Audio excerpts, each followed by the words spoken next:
Welcome. Next stop, the Fashion Bunker. Please sit back, relax and enjoy your journey.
Hello?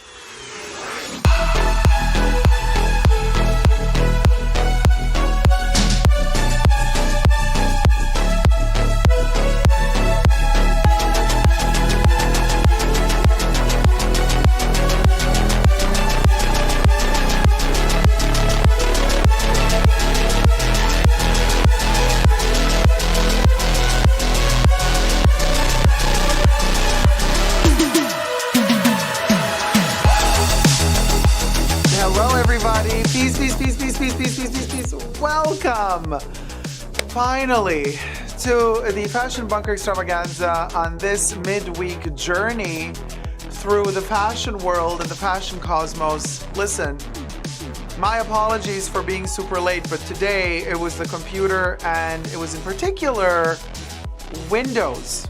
A Windows update that locked off the computer. Everything needed to be deleted, rebooted, started all over again. But that's why I live streamed on Instagram, an improvised quick live stream on Instagram, just to tell everybody, hey, we'll go. But then that turned into a 2-hour live stream because Laurent joined me, a fellow friend of the Fashion Bunker, and also a skin doctor, coincidentally. So we had a wonderful conversation about plastic surgery. He's also a plastic surgeon, I guess, or gosh, he says on Instagram the exact terminology, how to define him. He's from France, so we were also he's from Paris, so we're also talking about the bed bugs infestation in Paris at the moment. And then he said how he avoids the bed bugs. I mean, talk about Paris Fashion Week. It is Paris Fashion Week. Well, better said, it's kind of ending.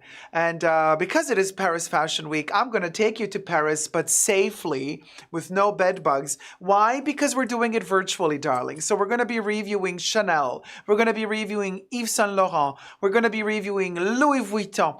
All of it for Spring-Summer 2024. And we will also be talking about Balenciaga. We're also going to... Yes.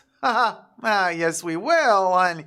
And then we're also going to be talking about Bernard Arnault and the allegations into all of the trouble, money laundering allegations going on with oligarchs. We'll go, hey, Debbie, Bubbles. Hey, Debbie. Hey, Gloria Latinos. Hey, Nectarine Man. Hey, Shinashi. Hey, Paparazzi. Team Bryce. Hey, Name. Mrs. Free to Be Me.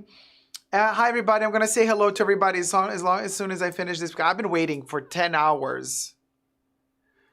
12 hours to actually start the live stream. So I am like all over the place, right? Could you imagine after 12 hours of makeup and everything? Girl.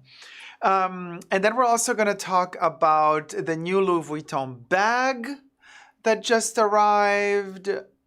So it's going to be a fashion-packed live stream. Hey, Nay. Hey, Steph. That's it. I said Paparazzi Team Bryce. Already said hi to Paparazzi Team Bryce, to Debbie, to Shunashi, to everybody. Oh, hey, Louis. We're glad you're with us. I know it's really late for you, right? Member for 34 months, Tier 1 chat. Girl, almost 3 years, honey. Honey, we've been through thick and thin. Mostly thick together, but yes. Joyful Remorse, how's it going, sweetie? Unsolicited Opinions by Yella Driti Seth. Hey, Dick, I'm so glad I'm attending the live stream. Hey, sweetie, glad you're with us.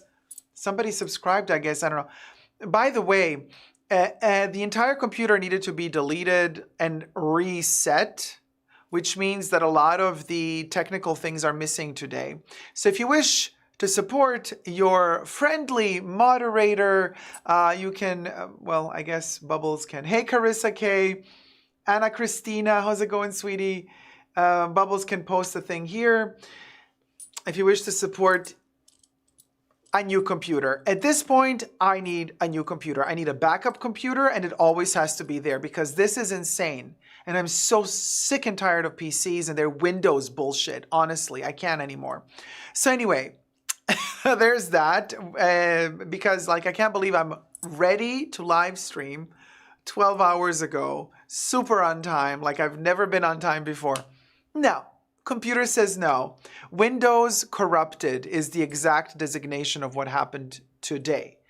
Corrupted Windows.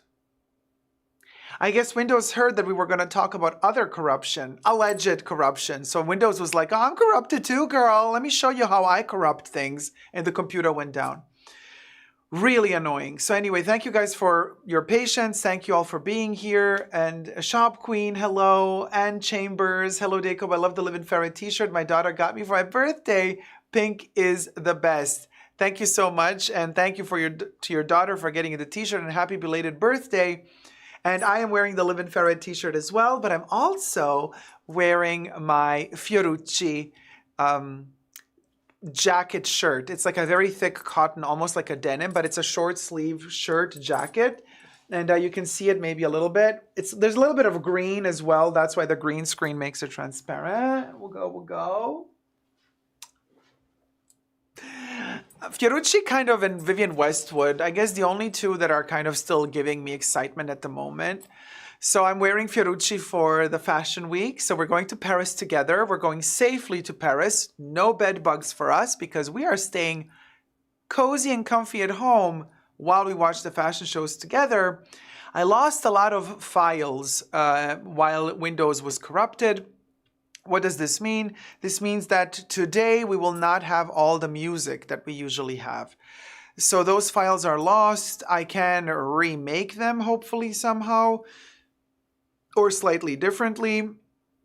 But you know, thanks to the mods, We'll Go song, Cha Cha Cha Cha song, Live in Ferret song, Die in Ferret, they're all gone. They're hopefully not lost forever, but today we will not be able to play them. So, backup drive. Yes, Debbie, I do have a backup drive, but those I can't find somehow.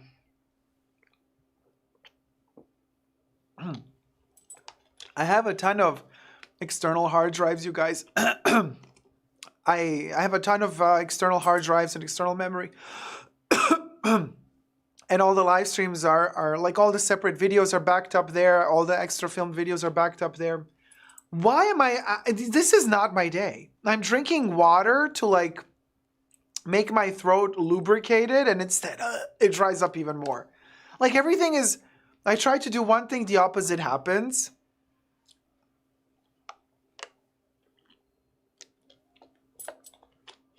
The most important things were backed up in an orderly fashion, like the intro and the outro. Those were backed up. That's why you got to see them today. But anyway, now you know why we're not going to have the music today. Some of the jingles will be missing. Windows was corrupted. You are the best part. The music is a bonus. Oh, Shinashi, thank you so much. We are here for you and with you. Thank you, my love. Thank you so much. What a bummer, says Ann Chambers. I know, such a mess. But are you ready for the journey? So you were telling me yesterday, well, not yesterday, the last live stream, quite a few of you were saying, ooh, the YSL show, the YSL Spring Summer 2024 show, like, please review it, Jacob. So let's begin with Yves Saint Laurent 2024 Spring Summer show. Now, let me just start recording. I hope that works. What? No? Which one?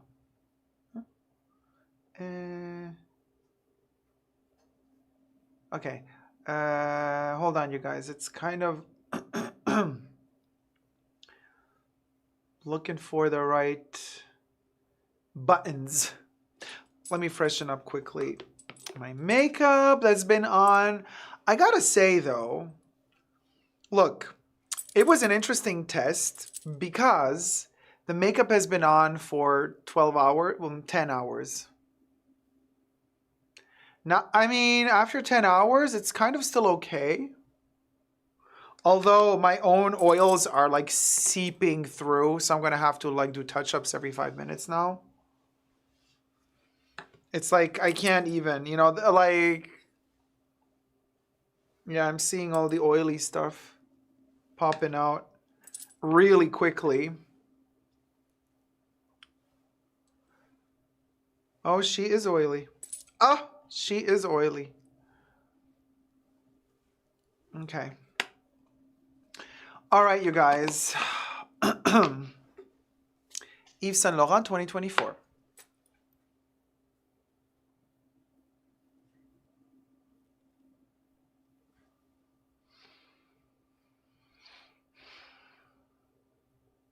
Hi everybody, Jacob here. Welcome back to the Fashion Bunker. Today we're going to be reviewing the Yves Saint Laurent Spring Summer 2024 collection. A lot of you have been very excited about it and have been asking me to review it. So let's give it a go. Now listen, the video is taken from the YSL or Saint Laurent actually. My apologies. We're going to be reviewing the Saint Laurent. I've never switched to Saint Laurent. I keep saying Yves Saint Laurent because I prefer. I'm one of those people that says there ain't no Saint Laurent without Yves.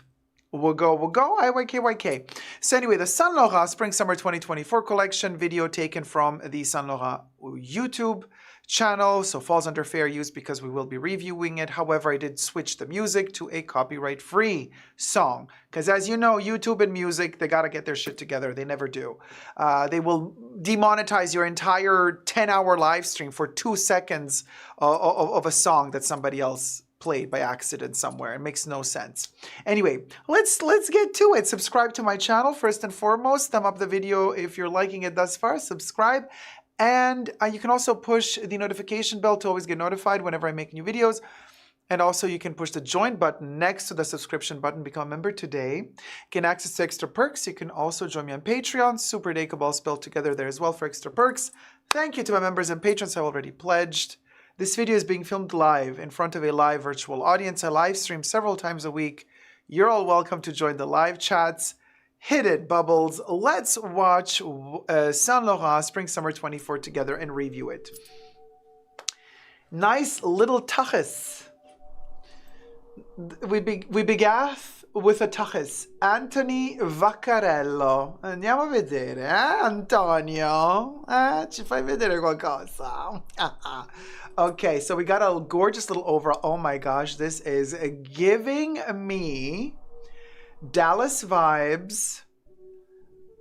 A very early 80s, but it could also be, you know what? It can also be early 90s, but that makeup, honey. Okay, maybe for the first time ever, I'm not going to be FOMOing for Chanel makeup palettes, but this, honey, I want that blush. I want that lippy. I want those eyes.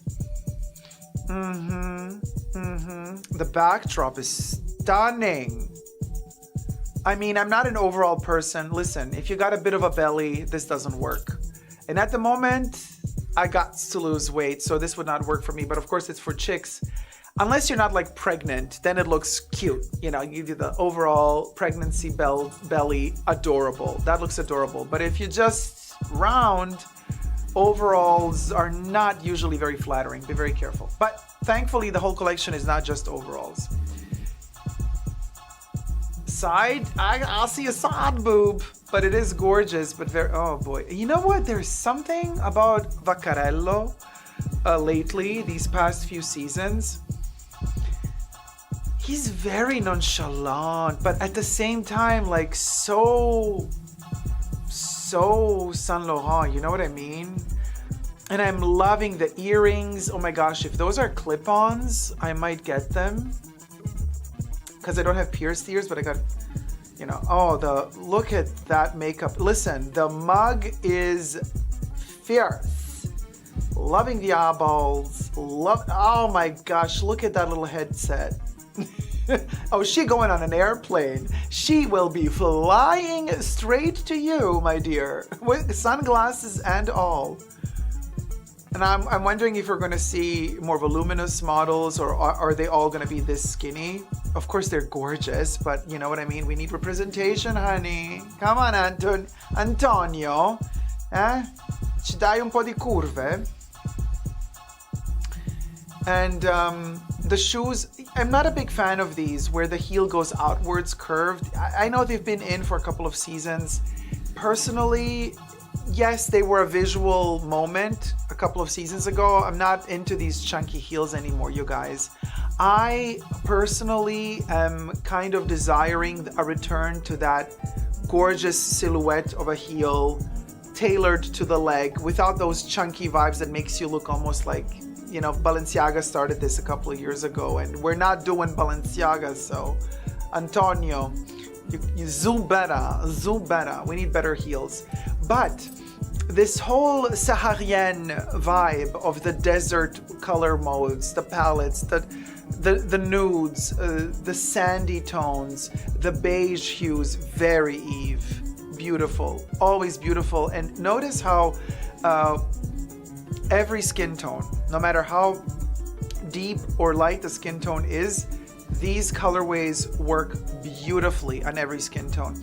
It's the neutrals, you guys. You can't really do anything wrong with neutrals, you know? You just can't. Neutrals can be boring. You know, you get bored of neutrals from time to time. I'm not wearing neutrals today. I'm wearing Fiorucci to this fashion show and my own little live-in ferret merch. But I'm a big fan of Saint Laurent's beige hues and sandy hues. Now, I am feeling a little bit repetition here at this point because we've seen the... Oh, look at that little dress. Cute little button up on the side. Oh, it's not even buttoned up, just held together by a belt probably. I am feeling like, okay, now we got to switch it up a little bit, Anthony. Show, you know, it's the same earrings again. Oh, that's a very sheer moment. Very, very sheer.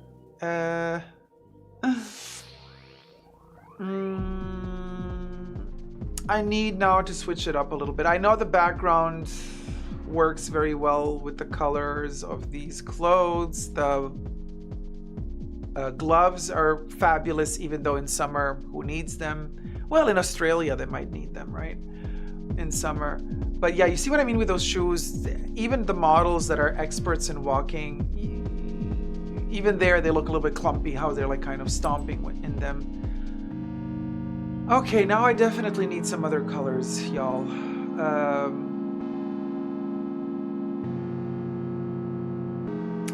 The time has come, Anthony. Give us... Nothing. All right. Yes, the age diversity. Mrs. Free to Be Me. Yeah, good point. Age diversity is a good thing. Size diversity would be good too, if they would offer it. Oh, very Robert Palmer, says Debbie. Wait, who said? Oh, no, Gloria Retinos. Yes, Gloria and Debbie. Yeah, very, very Robert Palmer. 80s music video. And also a very Newton photography, you know? I mean, if Helmut Newton were alive today, he would definitely, I think, go for these models and these outfits. And I completely visualize Helmut Newton photography going with these looks, especially the more sheer ones, you know, because he loved his sheer ladies. Good old Helmut. Okay, well now the black color is entering a little bit into this spectrum of neutral tones. Some people actually consider black a neutral tone in textile. I wouldn't say it's a neutral tone. You know, usually you say black goes well with everything. It's kind of an easy cop-out, you know, when you don't know what to put on and you're not really good with colors, you know, how to combine them. Like black is the easy way out of a situation. So that's why kind of some people will call it a neutral, not that it's a neutral color, but rather that it's easy, you know? It's neutral as in it allows you to embellish, to add at free will without too many preoccupations. But to me, black is kind of... I love the color black in clothing, but it is also lazy because it's kind of... I wear black when I'm just not in the mood to combine an outfit, usually. And I have a lot of black clothes in my wardrobe. Now these silk or satin pieces, really cute, but again, you gotta have the figure. You got to have the figure. These are not forgiving at all. Also, the second you sit down, you're gonna get quite a bit of wrinkles on the increases on these pieces. The way that they did the shoulders here, a little bit hinting at Rick Owens as well. Just a tiny bit. That particular shoulder moment was not very Yves Saint Laurent, but that's just one example. I mean, why not go a little bit more experimental, right? The cargo pants. Now, the cargo pants were huge in the early 2000s, you guys remember? However, the cargo pants in the Y2K era were very, very low waist. Very low waist. Here, we're getting more 80s vibes because the cargo pants are kind of ruffled up, cinched up the waist they go, plus the cargo pockets, which kind of enhance the bottom half of the silhouette considerably, because those pockets, if they're not placed strategically, they will add to the volume of the body. So you gotta be careful with that. Loving the round earrings. I'm still hoping they're clip-ons. And I wonder, with round I mean just a little pebble without the dangly bit. I wonder if they're on sale also just as the round part. Who knows?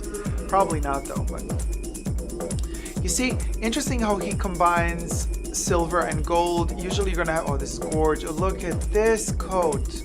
Ah, the shoulder pads, living. And the it's the makeup for me, and the hair in the company. I mean, gorgeous. I mean, we definitely are in the midst of the best of the 80s fashion revival. You know what I mean? Like, there's a tacky version of the 80s, like Fiorucci. There is an elegant, pompous version of the 80s, and then there's this kind of chic version of the 80s, which is exactly what we're seeing here. Really beautiful. So I was talking about gold and silver, and quite a few people are going to be, you know, either choosing gold or silver. They don't like to mix their colors. I personally really enjoy gold and silver mixed together. I think they're gorgeous, and I love the fact that within the earrings we have both gold and silver. And I mean, look, you see, I got my silver and my gold together. I think I just love the combination. It's not for everyone. I love it. I also love navy and black. Just by the way, also a thing people say is taboo. Also love brown and black. Not a taboo at all. There's no taboo in fashion, honey. Everything that fits your body, okay, that suits you is okay. Is okay, you know. What suits you might not suit me. That's okay too. Yeah, it's that heel. You see how she has to lift the leg in order to kind of stomp the runway? Again, not very forgiving.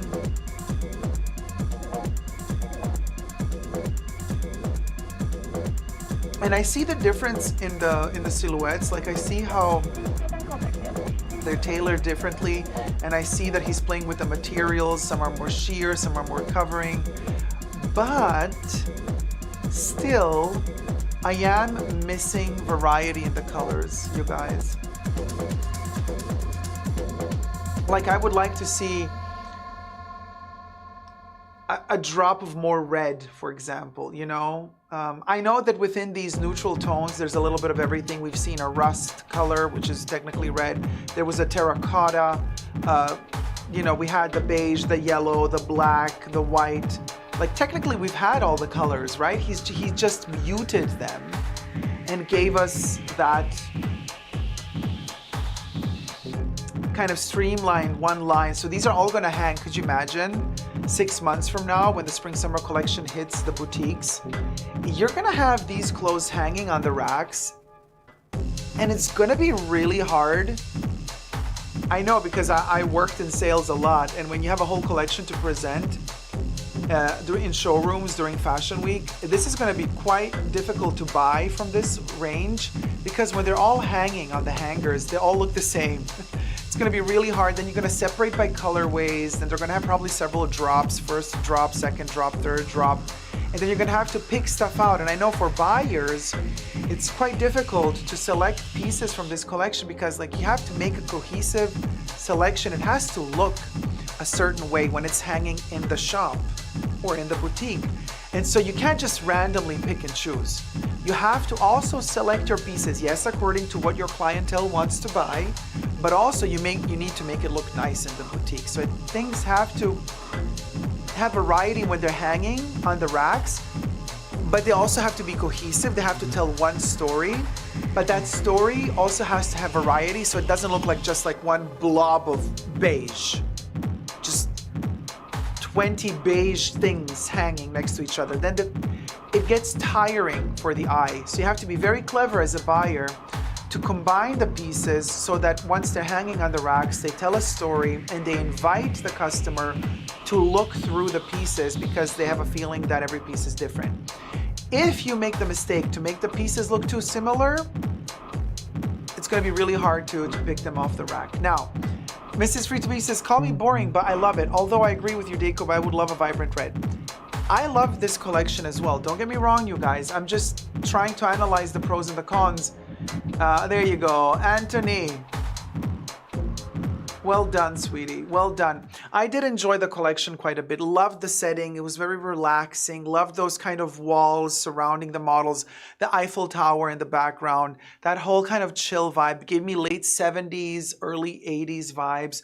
All in all, a nostalgic trip, but towards something comfortable, soothing, nothing aggressive. Again, we're going through economic crisis as well. Most of these brands are going to play it quite safe. They want to sell. They're not going to throw on the runway huge experimentations. Why? Simple. They're scared that the customer has reduced the budgets. The customer has shut the wallet. And so, you know, if they really want to have a chance at selling more, they have to play it safe in a recession. And so that's what this is kind of the Yves Saint Laurent version, or the Saint Laurent version of safe. But not a negative in this case. Why am I saying this? Because the version of safe that Anthony Vaccarello played out on the runway is gorgeous. In other words, this is how you do safe. If you're going to do safe, this is how you do it. Because, you know, it's easy to do safe and go boring and just be like uninspired and just like, you know, Maria Grazia Cutie at Dior, looking at ya, girl, looking at ya. Everything I say in this video, by the way, is for entertainment purposes only, not rooted in truths or facts. Everything's alleged and just my opinion. Anthony Vaccarello, in my opinion, played the safe game very astutely, delivering still sophistication, beauty, good tailoring. The colors are the trick.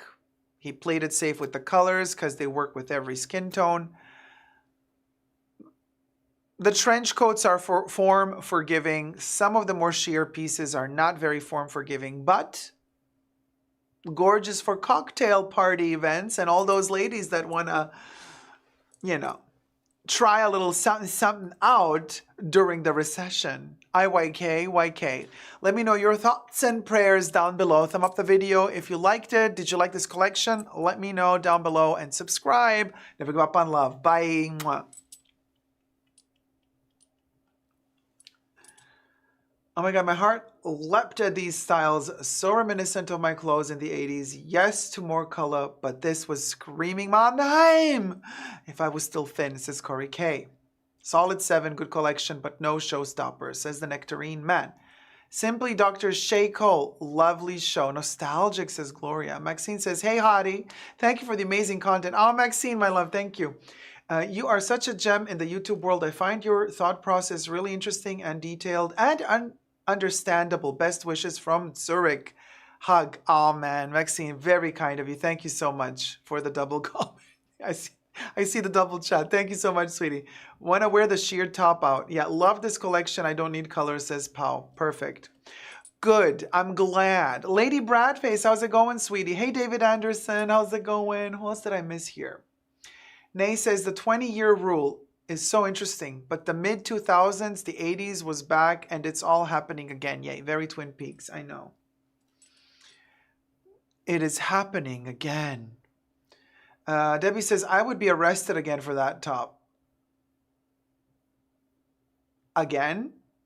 When were you arrested for a sheer top, Debbie? Do tell. Wait. Hey, Corey. Snot Muffins. I'm late. Which show was it, guys? It was Saint Laurent, Spring, Summer 2024. Oh, never arrested. Well, you said again, Debbie. Hey, Kev. How's it going? I was in the middle of watching the members live from last week. Oh, sweetie. Glad you make it to the current one. Louis says, Saint Laurent, right now, some jackets with big shoulder pads in their website I'm dying for. Yes, they're gorgeous. We reviewed that show 6 months ago. Beautiful fall-winter collection, isn't it? Well, Listen, speaking of reviewing stuff, let me tell you what I will not review. So let's do a little sesh, a little recording sesh. Oh my God, I'm gonna need retouching on this face like crazy when we post the video. Let me tell you where it's at. Hi everybody, Jacob here. Welcome back to the Fashion Bunker. We're talking Balenciaga Spring-Summer 2024. And no, I will not be reviewing Balenciaga Spring-Summer 2024. But you best believe I will be talking about it for several reasons. One of them, because I don't believe that they get an easy hook off and no problems. Not even a year has passed since the shenanigans they've done. And here we are, people that have been promising to not review their shows anymore are reviewing their shows all over again, just like nothing ever happened. On YouTube, looking at ya, names will be dropped in this video. Also, stars, you know, Oscar winners wearing Balenciaga. Girl, like I understand Amanda Lepore. Lepore is in the name. I love her, but what I'm saying is, she had to hit the runway at Balenciaga, right? I'm like, okay, maybe she needed the coin. She needed the exposure. I'm very disappointed with her for having done it, but she did not win an Oscar. She's not that rich and famous like certain other actresses that have just won an Oscar. And then on the Cannes red carpet, we're like, let me wear Balenciaga. And as a woman and as a mother, no. Listen, let me tell you where it's at. I have not forgotten the ad campaigns, both with Adidas and with the teddy bears and with the little kids. I have not forgotten, and I will not forget, and I will keep talking about this. And there's something else to say. Subscribe to my channel if you haven't already. Thumb up this video if you're liking it. I know this is a controversial one. The kids that are for, you know, Demna and Balenciaga, they're going to be all over this video and hating it, thinking that I have no clue. Honey, I have a clue. I have had a clue before you were even born. So take several seats and let's talk this through. You might want to hear what I have to say. And if you don't, well then go watch the ones that love the show and reviewed it, okay? So you can push the join button next to the subscription button. Become a member today, get access to extra perks. You can also join me on Patreon, Super Jacob, all spelled together there as well for extra perks. Thank you to my members and patrons who have already pledged. This video is being filmed live in front of a live virtual audience. I live stream several times a week, so I'm reading the chats right now. So, two things to begin with. One, women. Two, mostly very young gay men and older gay men that are a little bit confused. I have read a ton of reviews on Balenciaga since the scandal happened with the ad campaign. Okay, with the teddy bears in SM gear and kids. And the Adidas one with Balenciaga as well, with the photograph of the lawsuit. Words that you can't even say on YouTube. Okay. I have read since then, several seasons have passed, I have read critics, comments. I have seen Balenciaga shut off their comment section. One doth wonder why. And I have noticed one repeating pattern. The people defending Balenciaga, usually from their profile pictures and their names, and then of course I checked out their Instagram accounts, their TikTok accounts, if they have YouTube, their YouTube accounts, usually gay young men. The ones that are dressed like, you know, all in black, you know, that whole Demna vibe, the fanboys, okay? That really, anyway. The people that are raising awareness and the alarm, sounding the alarm about what happened with the ad campaign, with the Balenciaga teddy bear SM campaign with the kids, are women. Again, from what I gather, from profile pictures, names of users writing comments, and either their Instagram accounts, TikTok accounts, or YouTube channels if they have any. Everything I say in this video is for entertainment purposes only, just to be very clear, okay? Not rooted in any truths or facts. Everything's alleged and just my opinion. Thumb up the video if you're liking it. Women, and usually mothers, and many of them And every time I see a woman, and it's mostly women who are criticizing, the men, not so much so. It's the mothers who are raising awareness. And every time, and this has happened so many times, not just in fashion, but also in the real world, when a woman tells you, and she's too shy to tell you that she's been the A word, the R word by someone, what happens? Usually the male-dominated society is going to say, oh, she's hysterical. Oh, just take several seats, lady. Here, have a drink. Calm down. You're hysterical. You're exaggerating. This has to stop. Okay? Seriously, this has to stop. There is such a thing that goes beyond gender. And we're not just talking male and female here. We're talking energy. And there's a thing called mother energy. And it's been discredited, and it's been pushed and shoved in the corner for way too long. People, you have to start taking mother energy seriously. When women sound the alarm, and they are sounding, only women are sounding the alarm. Well, I am as well, but just a handful of guys, mostly women. When women sound the alarm, listen. Start listening. Do not discredit them. Oh, but it's a woman, whatever. She's just hysterical. No.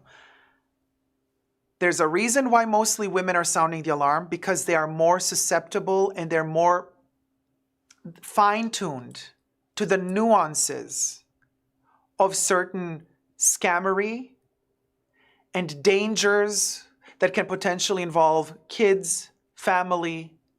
So you have to listen to them. And I've never seen more than now that discrepancy between that mother energy raising the alarm about what Balenciaga is doing, and that opposite of usually mostly these young gay guys who are not mothers, who are not women, who maybe even don't like women. Oh yes, there's a lot of that. Oh, listen, honey, the gay community is a troublesome one. I've never experienced so much homophobia in my life, like the amount of homophobia that I've experienced from the gay community. So there's that. And also discrediting the opinions and the emotions of women. This has to stop. And we have to start to listen when women sound the alarm. And I have read this over and over and over again.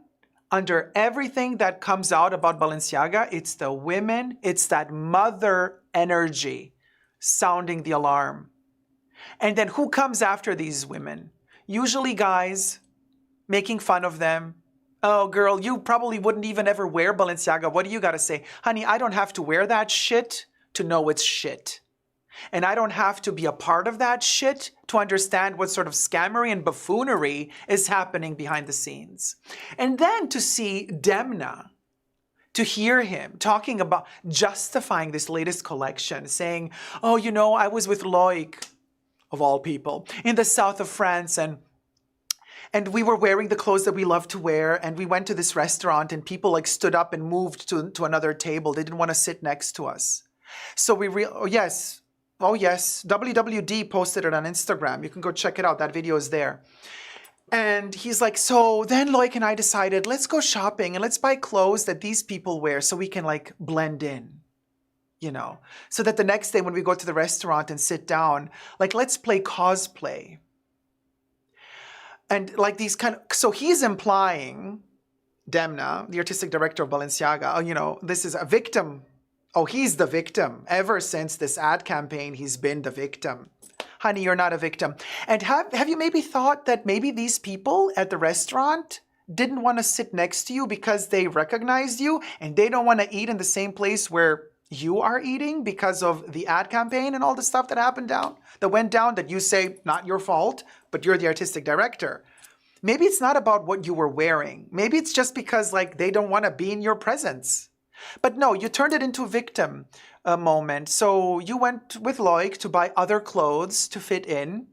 And you're talking about like the fact how the street clothes that you were wearing, that kind of, you know, like that's what you were judged for. And then people started calling you out on that. You ask yourself why? Well, because you're proponing these like denim torn giblets and bits on the runway. By the way, it's also been done decades and decades ago already, whatever, and much better, might I add. But you're charging extra high luxury prices for it. So people are calling Balenciaga out and Demna out, saying like, hey, listen, you've been telling this story for a couple of seasons now. It's always the same story. So if you want to sell the street clothes to people, why are you charging luxury prices for it?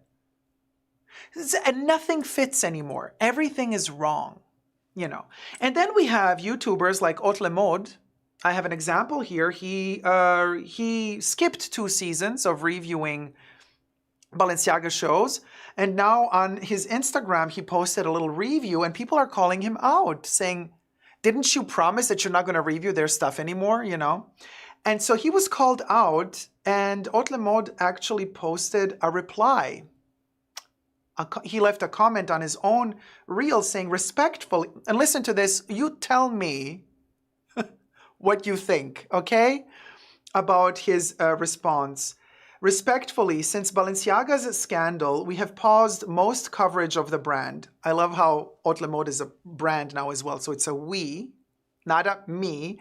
He's not saying, you see what I mean? Not assuming responsibility. He's not saying, I have paused all coverage of Balenciaga. No. That's not an I moment. He said we. So he's, from a PR standpoint, and I worked in PR several years, honey, okay? So the minute you start giving a statement, but you say we, it's like saying, hey, I'm not alone in this. Don't point your fingers at me alone. So anyway, we have paused most coverage of the brand unless it was integral to a piece of content. The coverage is a review of content, and the content is the Balenciaga fashion show. So your review is integral to a piece of content, meaning your coverage is integral to the fashion show? Not fancy enough to be elusive enough, like I see what's happening here. And even then, it was mentioned minimally. When the scandal happened, our post read, we will be pausing coverage of the brand for the time being to address it, and skipped coverage of the last season and the Haute Couture show as well. I thought it would be important to look at this show as the brand seems faithful to Demna, and an analysis of the show and how it's presenting itself would be important to look at how it's going to continue on. You guys in the chats and the comments, tell me if you agree. There also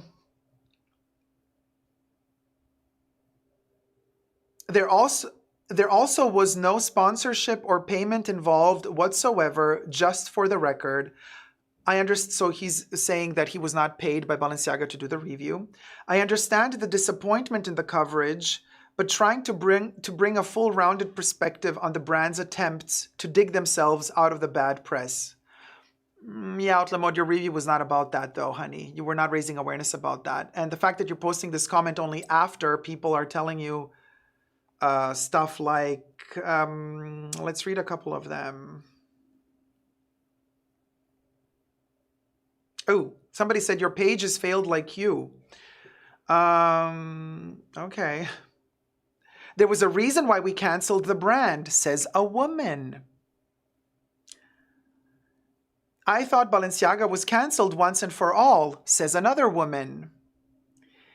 And then another woman then answers, it was, but money buys everything. Even Haute Le Mode is being paid to talk of I'm just reading this, and by the way, Haute Le Mode then commented back and said, no, not paid. So just for clarity, Haute Le Mode states, no, not paid. Somebody accused him of being paid, is being paid to talk about this brand that he himself said he would never talk about again. Then they corrected the person, said, no, for the time being, not forever. Somebody else says, that's really sad. So true, very disappointed of you, Haute Le Mode. Somebody else says, oh, here we have one gentleman in the midst as well saying, yes, he should not talk about this brand anymore. So disappointed, somebody else says, so they're canceled. I'm unfortunately going to unfollow this page. I'm going to unfollow this page too. And then somebody else chimes in and says, nothing is ever actually canceled. Cancel culture isn't real. Things just kind of go viral on social media for a bit. They blow up, get misconstrued, then forgotten about once the next scandal happens. Lizzo will soon be back on the Grammy stage. So is the cycle of life. I found this comment really interesting because, Lizzo is also going through quite a bit of a scandal at the moment as well. We do have a tendency of kind of canceling people in a hot minute, and then other news happen, and we have the attention span of fruit flies, and then we forget. And then we forgive them because not only do we have cancel culture, but we also have apology speech culture. Oh, we love the apology speech. And listen, if you can do it on your kitchen floor, crying, calling yourself a chicken nugget, or if you're sitting, the classic version, let me sit on the floor in front of my bed, giving you that cozy vibes, or in front of my couch, but on the floor, not on the couch, on the floor, because I'm lowering myself down to you, the peasants who are watching me, so I can trick you into being all cozy and friendly with you. That apology does wonders.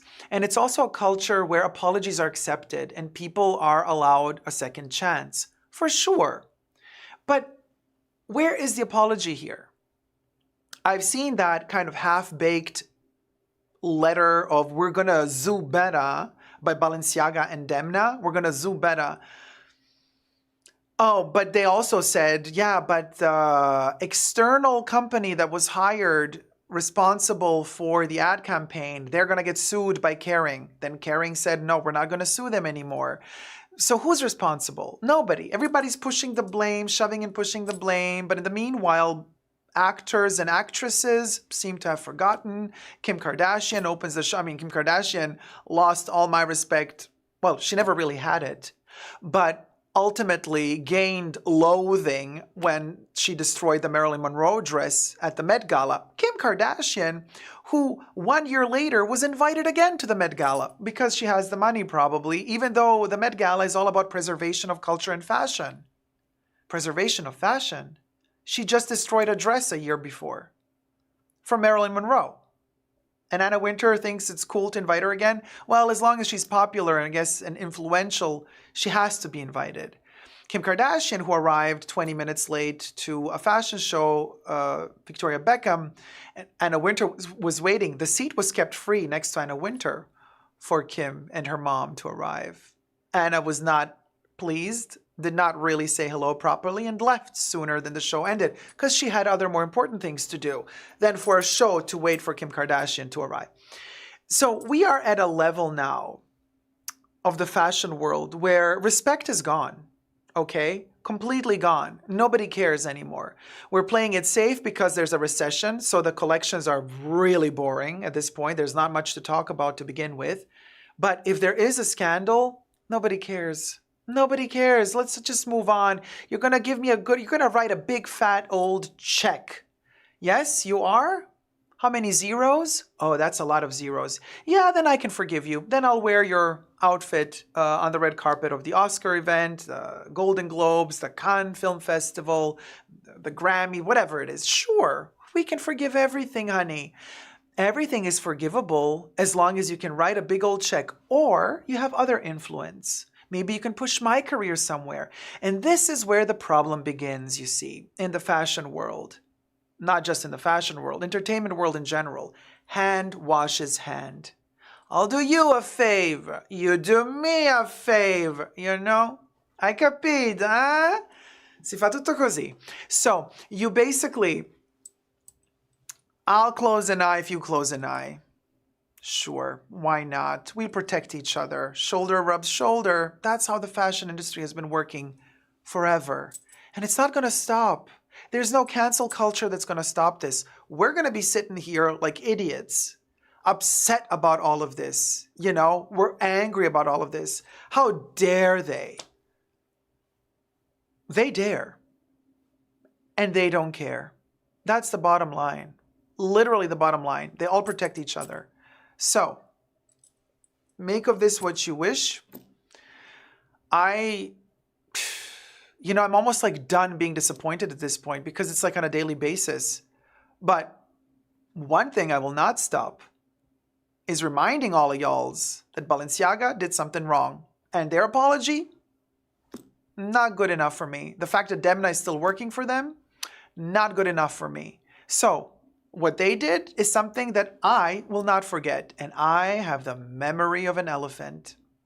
So stay tuned for more. Let me know your thoughts down below. And in the chats, Vicent says they should fire the creative director like LVMH fired Galliano at Dior. Maxine D says, I would love to have a microphone. Follow the money. Nay says, Demna is not even the problem. Balenciaga keeping him is the bad thing. Hundreds of people were at the fashion show, says Leo, so clearly they have moved on. Some haven't, some have. That's the end of it. Fashion writers can talk about whatever they want. Yeah, sure. So first, Leo, no, I disagree with you. That attitude that you're showing right now in the chats means you give up. You want to give up? That's, sure, be the passive one. Leo says he is a fashion critic writer, so he's doing his job by writing about and criticizing a fashion collection. He can talk about whatever he wants. Leo, I presume you're a boy? You're a man? How old are you, Leo? And which side of the spectrum are you on, Leo? It would be really nice to hear. Yes, we are all entitled to our opinion, Leo. Guess what, Leo? I also review, and I also talk about fashion, and I also talk about art, and I talk about culture. So guess what, Leo? I also have the right to talk. And guess what, Leo? I'm talking right now. And I'm not going to shut up because awareness needs to be brought. Bottom line, listen to women more. That mother energy, when women sound the alarm, listen. Learn to listen. Something is terribly wrong when women sound the alarm. And I honestly believe if more women were in positions of power, this world would be much more peaceful, a much more peaceful world with less war. So careful how you decide to come, for me or anybody else. Who you decide to give the right to have a voice, and who you want to take the voice away from. Because there's ways and ways of saying that something is not right by you, and there's ways and ways of kind of insipid little comments making it sound like, oh, hold on a minute, what are you talking about? No, honey, I know what I'm talking about. I very clearly know what I'm talking about. So, keep it classy. You can be sassy, but keep it classy. Comments down below. Until next time, never forget to never give up on mother love. Bye.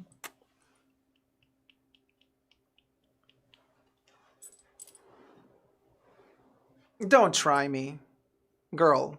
It's not the day. Today's not the day. I've already had 10 hours.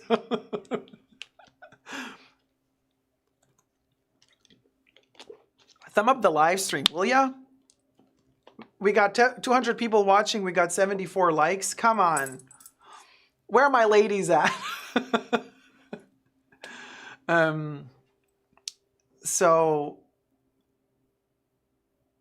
Oh, and women are not represented in this industry enough as well. Exactly. Oh, hey, Danny. How's it going, my love? How's it going, Love DIY? Hey, Paulina. Yes, I agree. Need to voice our opinions. Ingrid, not today. Ron says, I'll try you. Nah, I'm kidding. I love you. Yes to mother energy for all genders. Oh, David, totally.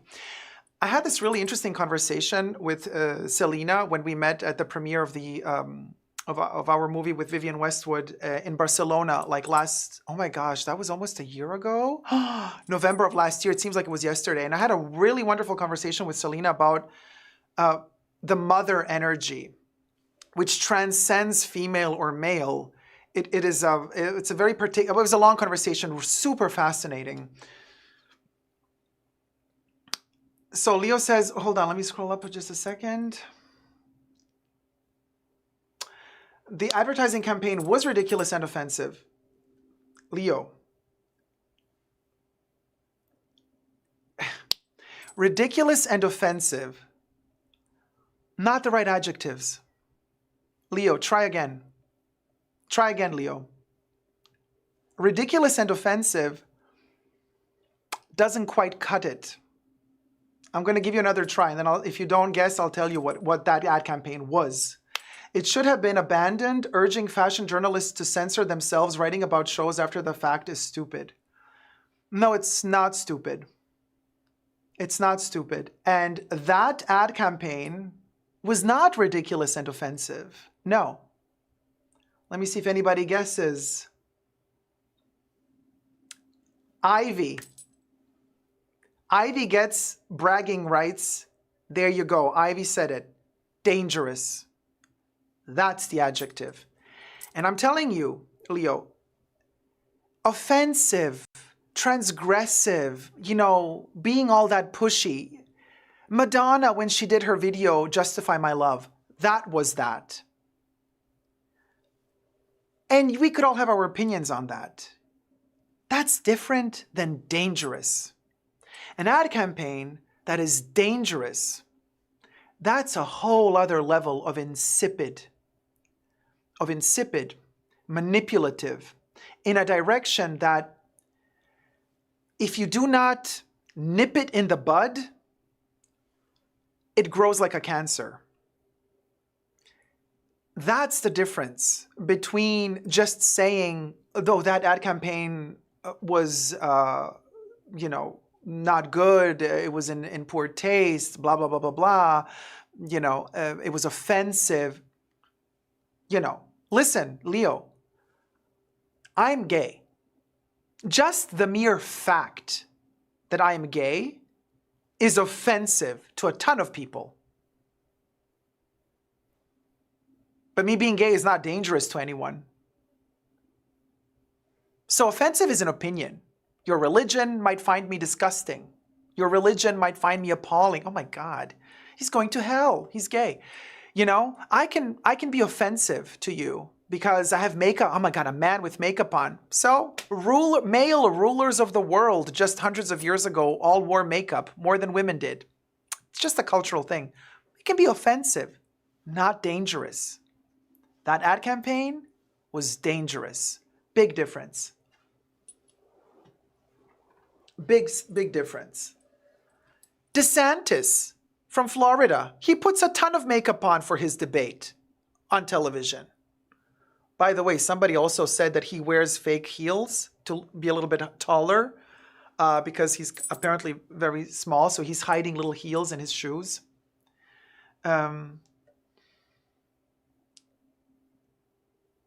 Ingrid says, that campaign was dangerous and predatory. Maxine says, you are getting used to this shit. That's dangerous. Exactly, Maxine. Good point. You let this slip, and the next time it happens, guess what? People are more desensitized to it. And then the third time it happens, they don't care anymore. By the fourth time, you can do whatever you want because everybody thinks it's not normal. That's the insipid danger of a campaign like that.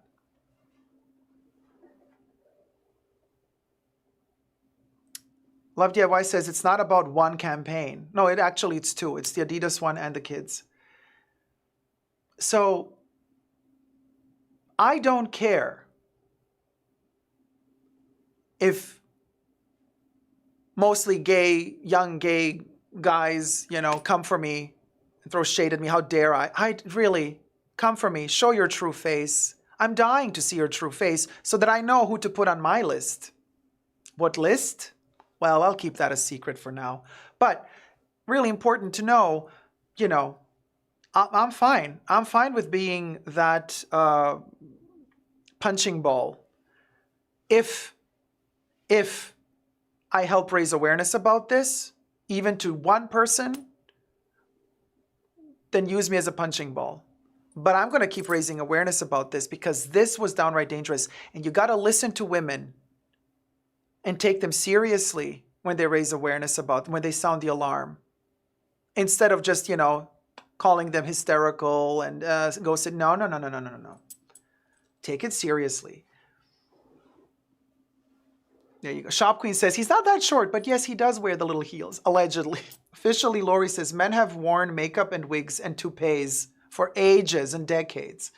Deb says, people do not get it, and I'm tired of these people. Exactly, people have been desensitized. Yep. Gloria says, we have seen in history what happens when we as people don't call out.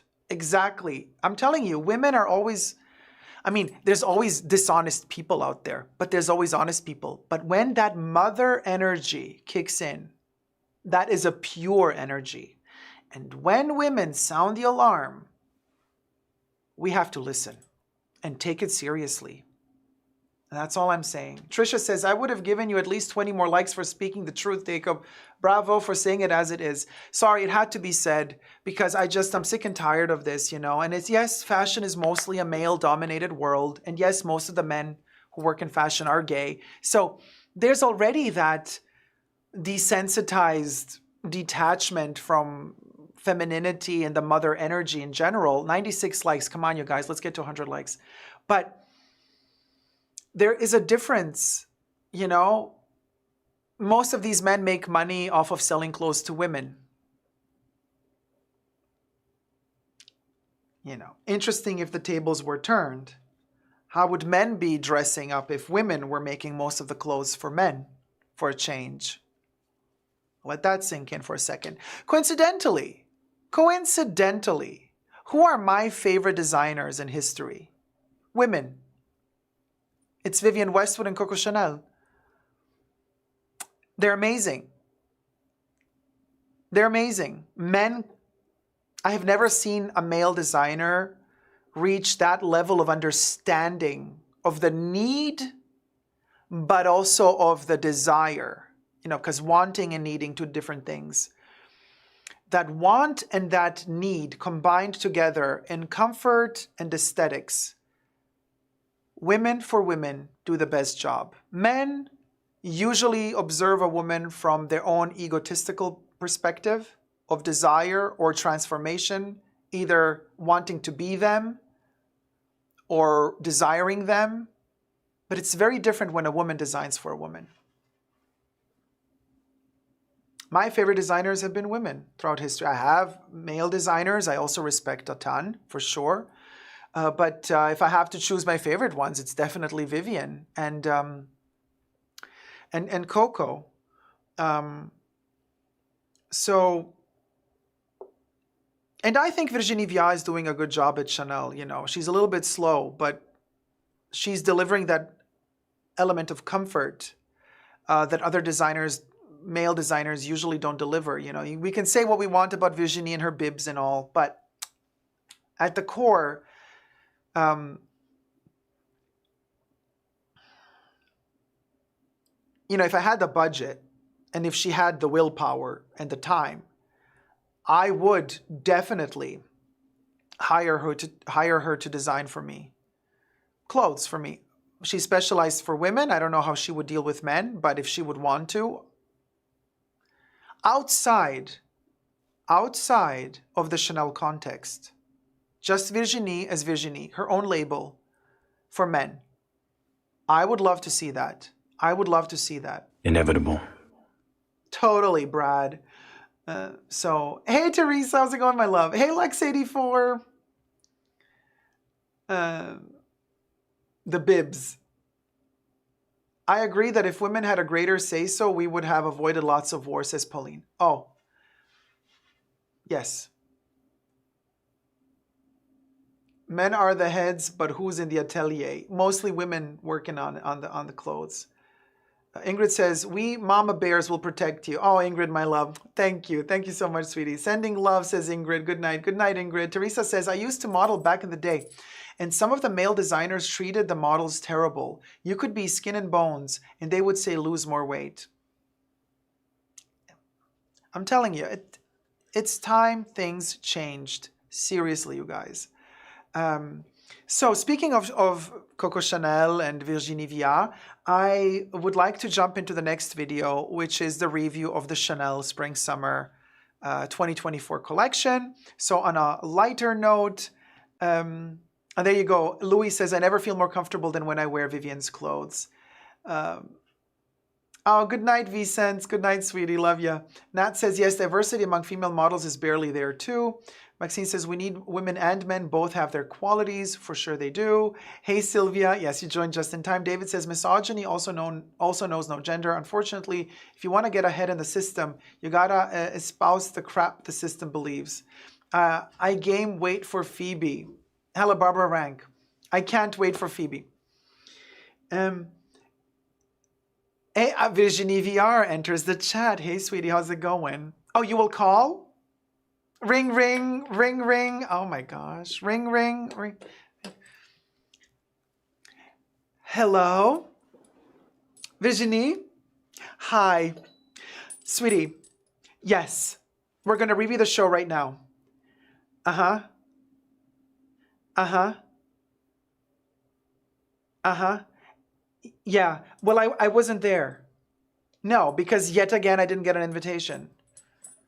Oh, you sent one? It didn't arrive? You're using the same excuse every time, girl. Oh, because you don't know where I am? I know, I keep moving and changing. Yes, I know, I'm traveling a lot lately. Fine, you're forgiven yet again. Yeah.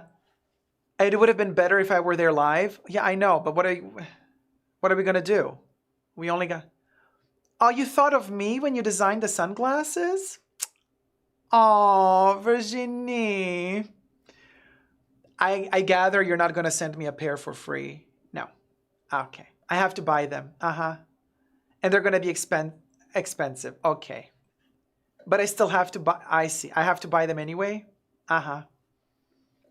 All right, Virginia. So listen, Virginie, now that I got you on the phone, I actually made a little special treat in honor of Coco and you for the review of this new show. Yes, I'm going to lift it up now. Okay, I'm going to show it. All right, here it goes. I know how much Coco loves wheat, and I prepared this little piece, Virginie. You're watching us live now, so what do you think? It is Coco's kind of a wheat, and then I put the brooch from the Métier d'Art from last year, the Métier d'Art collection. So it's very, very much in Chanel's spirit. Yes, she loved wheat. Oh, you love it? Thanks, Virginie. All right, sweetie. Yeah. Oh, you got to run? You got to do the next collection already? Oh, gosh, they are forced laboring you, aren't they? You already got to work on the next collection? Okay, sweetie. Love you loads. Take care. Bye. Yeah, watch the review.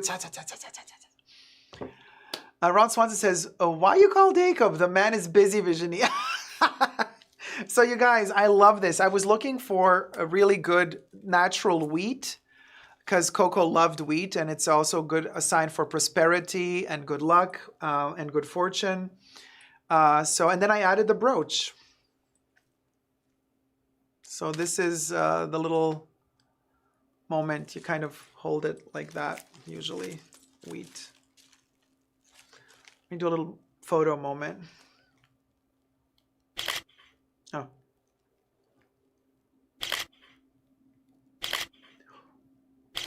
Okay, there you go. So the wheat lady. Why? I don't get it. There's a wheat lady? Okay. So I hope you're having a wonderful night, Jacob. I'm late, but I made it. Hi. Hey, Claudia. How's it going? Oh, yes, like the log lady. I am the wheat lady. My wheat has something to say. I think the brooch looks gorgeous on here. Very classic Chanel style. Anyway, this is something Coco would have done, by the way. Just FYI. Fly Jacob out first class front row at the show, says Lux84. Give him a discount, says Gloria. So anyway, let's do the review of the show. Let me keep the wheat. Child, it's hot. I'm going to need air conditioning. Yeah, I need air conditioning, definitely.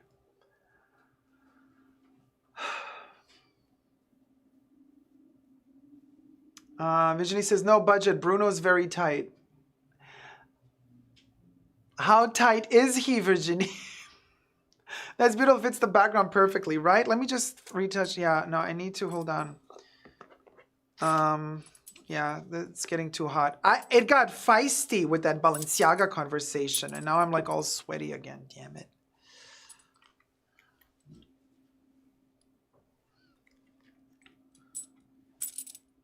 Oh my God, it's way too hot. Oof.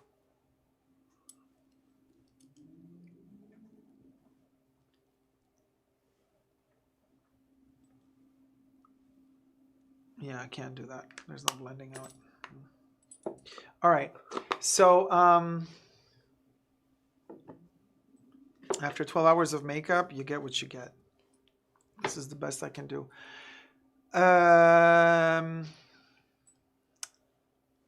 Touch up the lippy. Okay. And let's do this.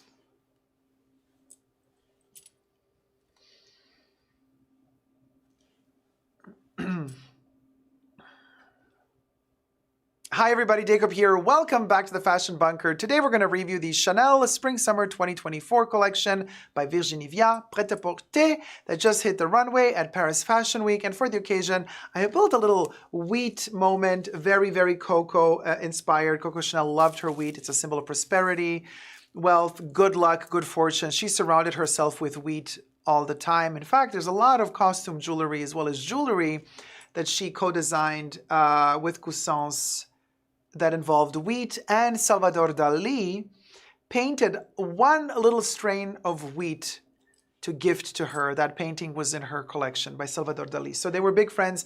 I added my Chanel Métier d'Art 2020, what was it, 2022 brooch to this wheat bundle. It's so, so, so beautiful. Classic, classic Chanel. This is, it doesn't get more classic than this when it comes to Chanel, at least. So, you guys, the fashion show is a video taken from the Chanel YouTube channel, so we will be reviewing it, hence it falls under fair use. I have just changed the music to copyright-free music. Subscribe to my channel if you haven't already. You can push the join button next to the subscription button, become a member today, get access to extra perks. You can also join me on Patreon, Super Jacob all spelled together there as well for extra perks. Thank you to my members and patrons who already pledged. This video is being filmed live in front of a live virtual audience. I live stream several times a week. You're all welcome to join the live chats. Hi to my co-chattors. Let's get this party started. And I'm going to keep the wheat while we talk about the show. Now, there is a video at the beginning. It's like a 3-minute video. We're going to kind of fast forward through that video to get to the actual runway. So bear with me as we fast forward through it. So this is the presentation. They're like ready to wear show. The show's about to begin. We have this kind of artsy moment happening. Let me scroll through. Through the windows. Show is about to start. Show is about to start. It's about 3 minutes. And almost there. Yeah. All right. Here we go. Chanel Spring Summer 2024 ready to wear.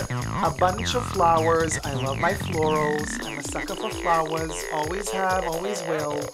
And we have the first look, and this is what I said. Virginie is thinking about me with the chains and the sunglasses. Now, those were made better in the 90s. For the Fall-Winter 1992 collection, they were made as sunglasses with a chain, straight cut, very hip-hop, gorgeous design. Still today, one of the most iconic sunglasses by Chanel. Now they've made the modernized version, like the reading version, not straight cut at the top, but more... They're a little bit more conservative now. They tried to do the straight cut for the sunglass version. It's a tinier chain. Oh yes, baby. You take them off, honey, and I'll buy them. Definitely buying those. Also buying the reading glass version. Buying these as well. Tick, tick, tick. You know, they know how to push all the buttons. Unfortunately, it's nothing new, right? We've seen it already in the 90s. It's just a slightly modified version of it, but you know what? I'll take what I can get at this point from Chanel. Now, when it comes to the clothes, again, Virginie is touching base on 80s fashion. Oh, we got a little bit of 20s, 30s vibes going on here. It is eclectic, but then again, don't forget, the 80s also had a lot of mix and matching. And there was an 80s that was referencing the 40s. There was an 80s that was referencing the 60s. There was an 80s that was referencing the 50s. And this is kind of what you get in this show. Very 80s vibes, very 70s vibes, a hint of 90s, and most importantly, comfortable. You see, when a woman designs for women, this little top, cute, super cute. This little denim top, super cute. This, look at this little kind of top here. I don't want to say jacket because I don't see any buttons there. Comfortable, cozy. Some things are more tailored for bigger silhouettes. Some things are less tailored. Look at this, very forgiving. You can cover yourself in your swimsuit. You can hide the swimsuit if you want to, you know what I mean? Then you have the more kind of Y2K moments, but also could be a little bit hippie-esque. Going down as well. Colors, we got all the neutrals as usual, plus the pinks. The tweed had to be present for a Chanel fashion show. Gloves, we've seen at YSL. We see gloves as well at Chanel. Some trend-setting company probably told all these brands the gloves, should come back for summer 2024. I don't think a lot of people are going to wear gloves in summer, but they are back. Several brands have been showing gloves. Those tiny litter bags, the tiny 22 bag or the tiny little lunch bag. I'm still not accepting Chanel leathers. Love this jacket. Skirt combo. Love this little cardigan jacket, giving me 20s Chanel, covering the other jacket. Listen, Virginie has done her homework. Those are directly referenced. Look at this. We got finally another model that is not just the one token model. She's more healthy looking and curvy. We're also going to get our token model that we always have at Chanel, but now we have two of them that are a little bit more healthy looking. Virginie has done her homework. She has researched and she has dug out of the archives the classic Chanel pieces. She's also done this, which is a monstrosity in my opinion because it dangles really poorly on the body. But whatever, you needed one of those pieces, I guess, the editorial ones as well. But most of these pieces are very wearable.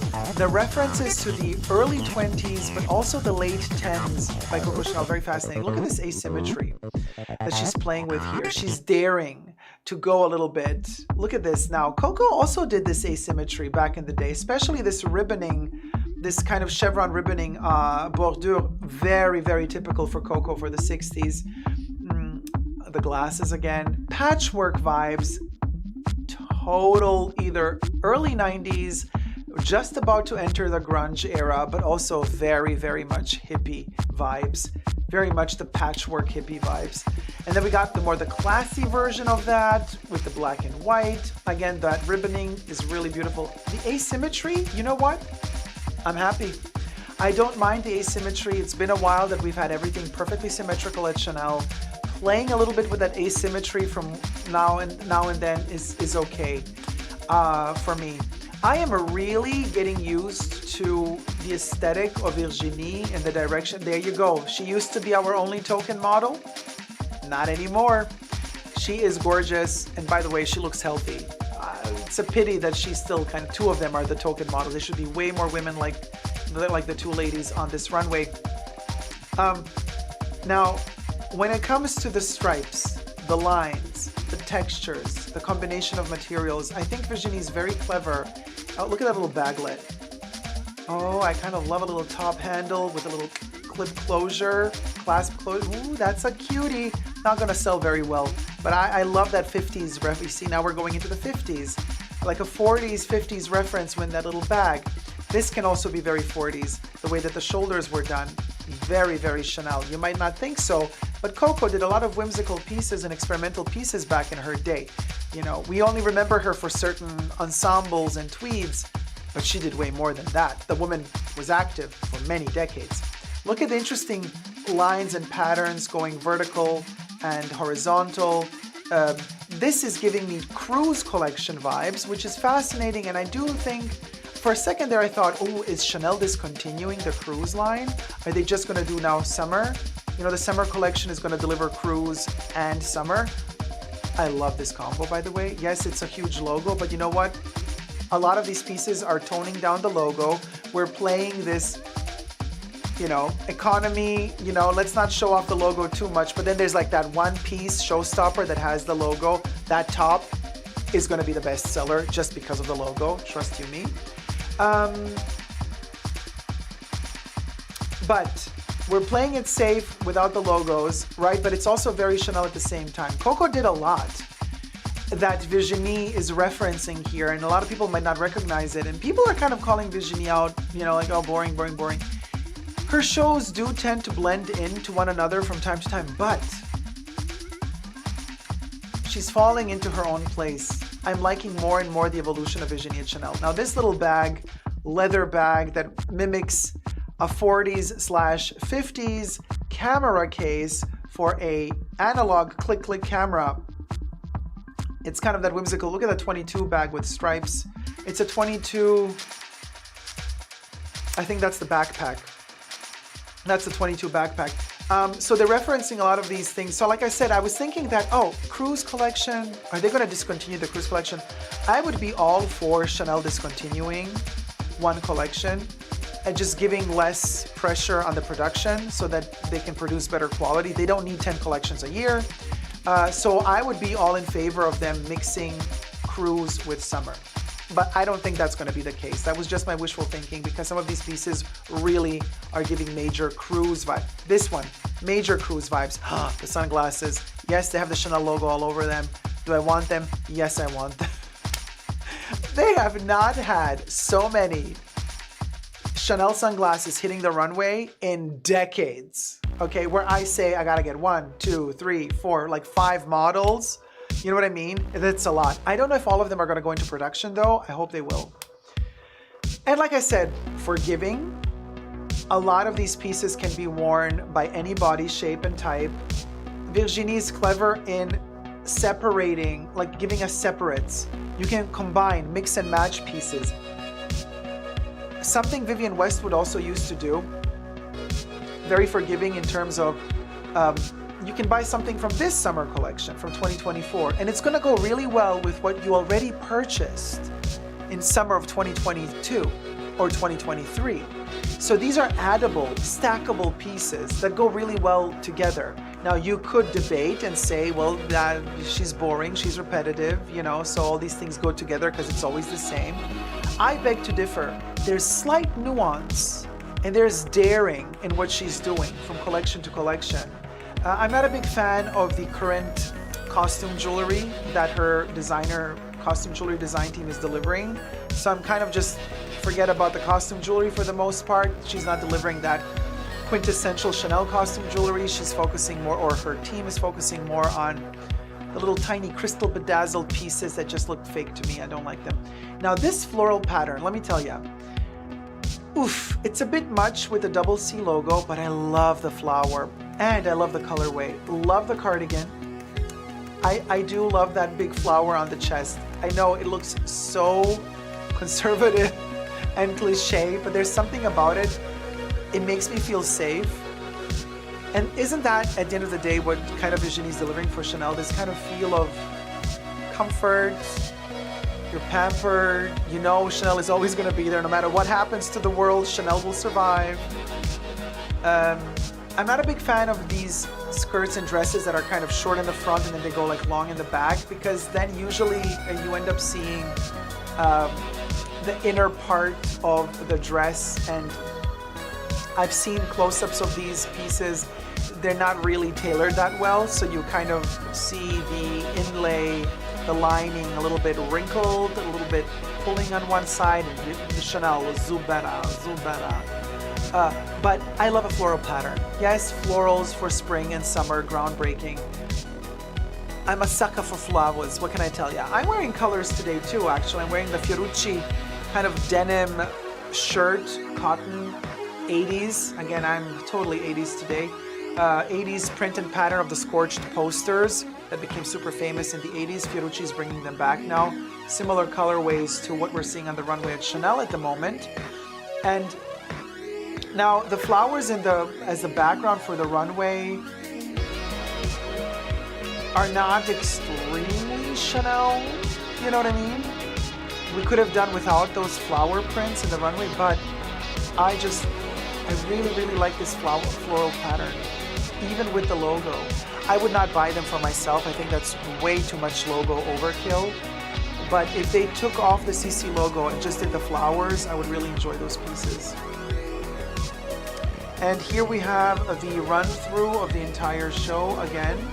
And you can see how interestingly she combines the colors. You see, we've seen the YSL show, we reviewed it together, and everything was in those earthy tones, neutral tones, the beige, you know, the ochre.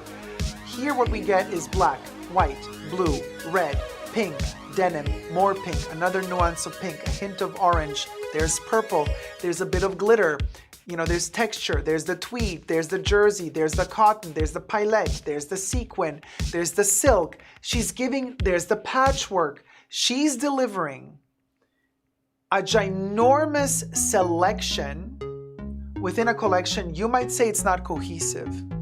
To me, it actually is cohesive because the framework of the garden and of the flower is what's going to frame this entire ad campaign, and it's going to make it recognizable. Are we going to remember this show 4 years from now? No, we won't.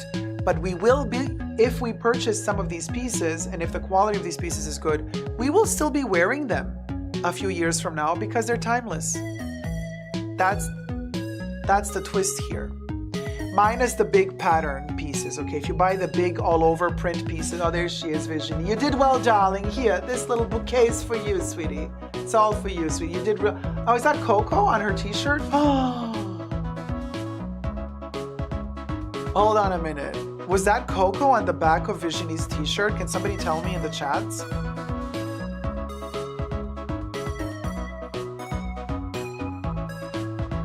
Let me see. Ah, it was just a second. Was that Coco? Y'all, was that Coco on her t-shirt? Are they selling this t-shirt? I want this t-shirt.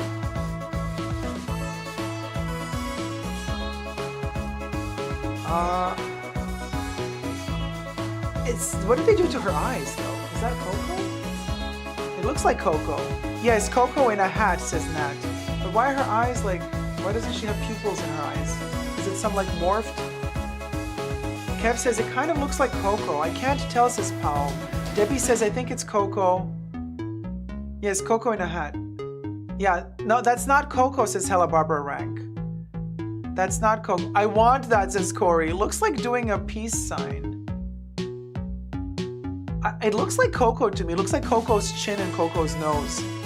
But peace sign fingers over the eyes. Oh, really? Like this? I respectfully disagree with you, Jacob. I love my logos. I love my loud logos on my bags, dresses, and shirts. I never said I don't like logos. I'm saying I get tired of a piece that has logos all over it because it doesn't age very well. 10 years from now, you're going to find it in your closet, you're going to wear it again, and you're going to rediscover it, and then it's all good and fine. But I can't logofy every day. Too much for me. But to each their own. I'm not saying it's a bad thing. I'm just saying not for me. Hella Barbara Rank says this is obviously not Coco. I would not be that sure about that. But who is it? Who is it then, y'all? This is obviously not Coco. Who is it? Tell me who this is, you guys. Does anybody know in the comment section down below? Let me know. Virginie Villard in the chat says, oh, it's not Coco. The jawline was Coco. Yeah, I agree with you, Debbie, but I don't know. What do you guys think? Well, if it obviously wasn't Coco, then who was it, obviously? Can somebody let me know? AI Coco? Was it an AI generated Coco? Very 30s kit sportswear, which is very Coco. Also, there's bed bugs in Paris, you guys. Was that a bed bug? On Virginie's t-shirt? Was that like a print of a huge bed, a close-up of a bed bug printed on Virginie's t-shirt? Because as we know, Paris is going through an infestation of bed bugs at the moment. It's all over the news. The mayor is talking about it. Macron is talking about it too. Macron, the stories I've heard... Give us a call, will ya? We gotta talk sometime. But until then, let me know your thoughts and prayers down below. Ah, Teresa McGuire says, it was Coco. Haha! Teresa gets the last word on this video. Love you loads, comments and thoughts down below. And until next time, subscribe and never give up on love. Bye. Mwah.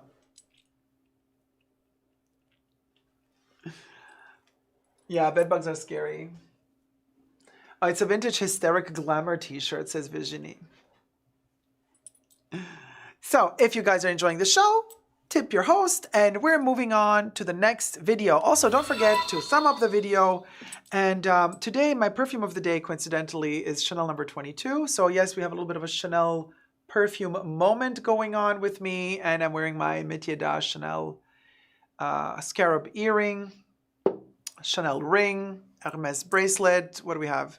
A Fiorucci shirt / jacket, my own merch. Get your Live and Ferret merch at www.superdacob.com. Also on some Amazons worldwide.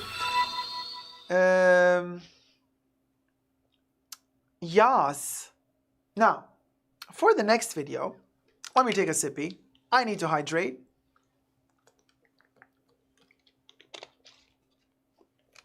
Change is disquieting. Oh, Donna, the bracelet is Hermes. It's the Champ d'Ancre bracelet. I got pressure all over this. I'm leaning on a chair, y'all. Now I look yellow. Great. So it's a Champ d'Ancre in an extra large size. Oh my God, Hysteric Glamour is a brand that always comes up when I search Vivienne Westwood. Louis says, I won't mind getting the sunnies with the chain. Oh, honey, I think a lot of us are going to get those sunnies. I cannot wait. Also the reading glasses version, and also the ones with the logos all over them. Yes. You see, I also don't mind a logo. So for the collection, I'm probably not going to be wearing them as much, but Donna says, love it. JJ says, so they collaged two hands signs over her face. Cute though. Oh, Teresa, my love. Teresa McGuire donated $125. I missed Wednesday live stream. I'm glad I caught this one. I was having Jacob withdrawal. Oh, sweetie, my love. Thank you so much for your love. Are you ready, Teresa, for the cotton candy killer clowns from outer space 80s? It doesn't get much more 80s than this, you guys. So this one's for Teresa. Hit it, Bubbles.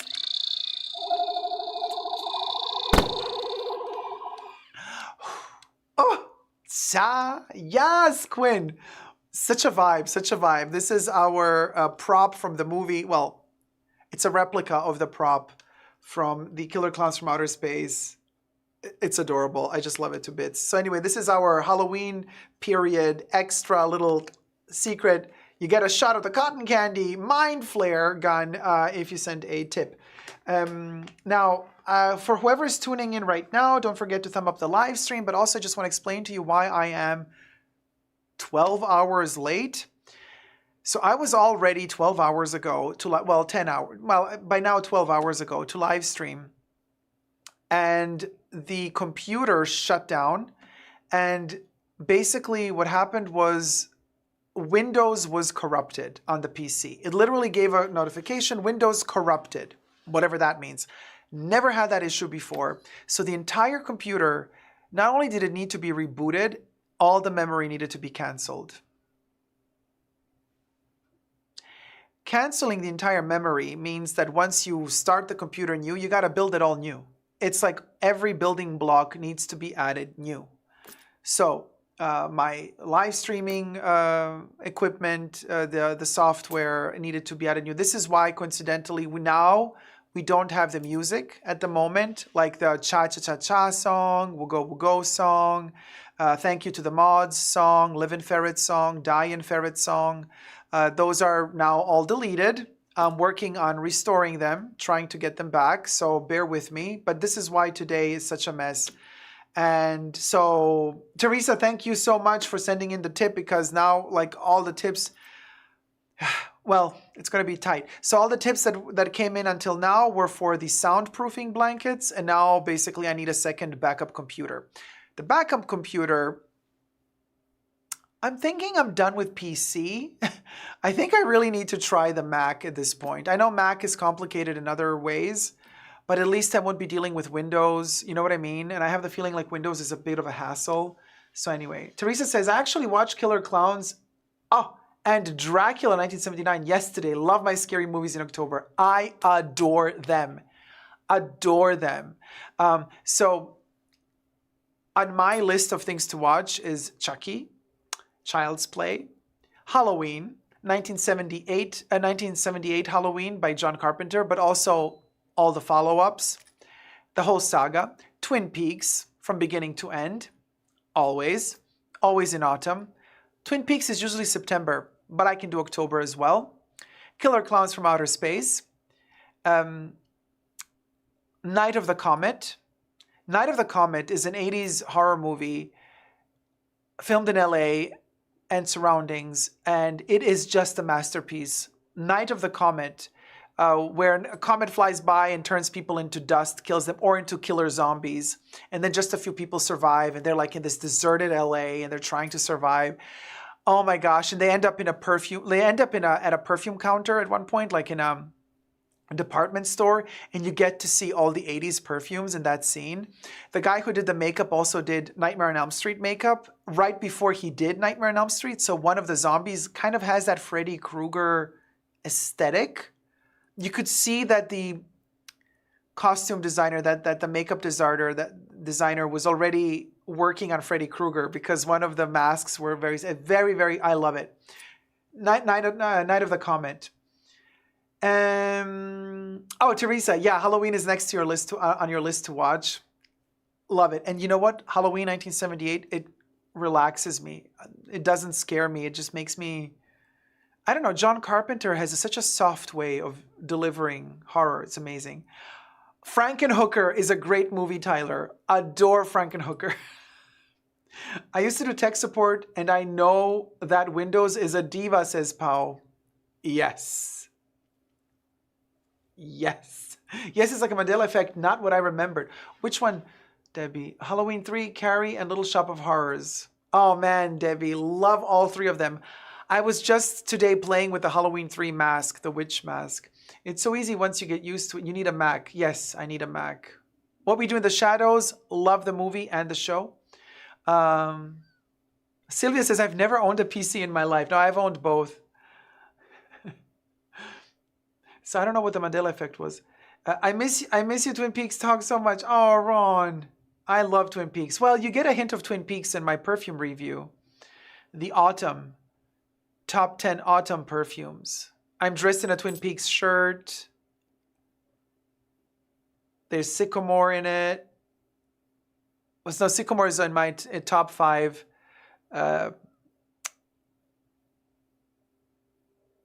October perfumes as well, I think, if I'm not wrong. I've been reading depressing stories. They are very dark and deep. Halloween, haha. Well, Halloween is not only about being depressing, dark and deep, you guys, you know. All the movies. Oh, there were Mandela effects. Oh, gotcha, Debbie. Windows 7, last good OS. I'm losing it. Debbie said. Well, speaking of losing it, we just reviewed a show. After reviewing the show, before we review the Louis Vuitton show, let's talk about our dear friend, Bernard Arnault. Let's film it. We'll go.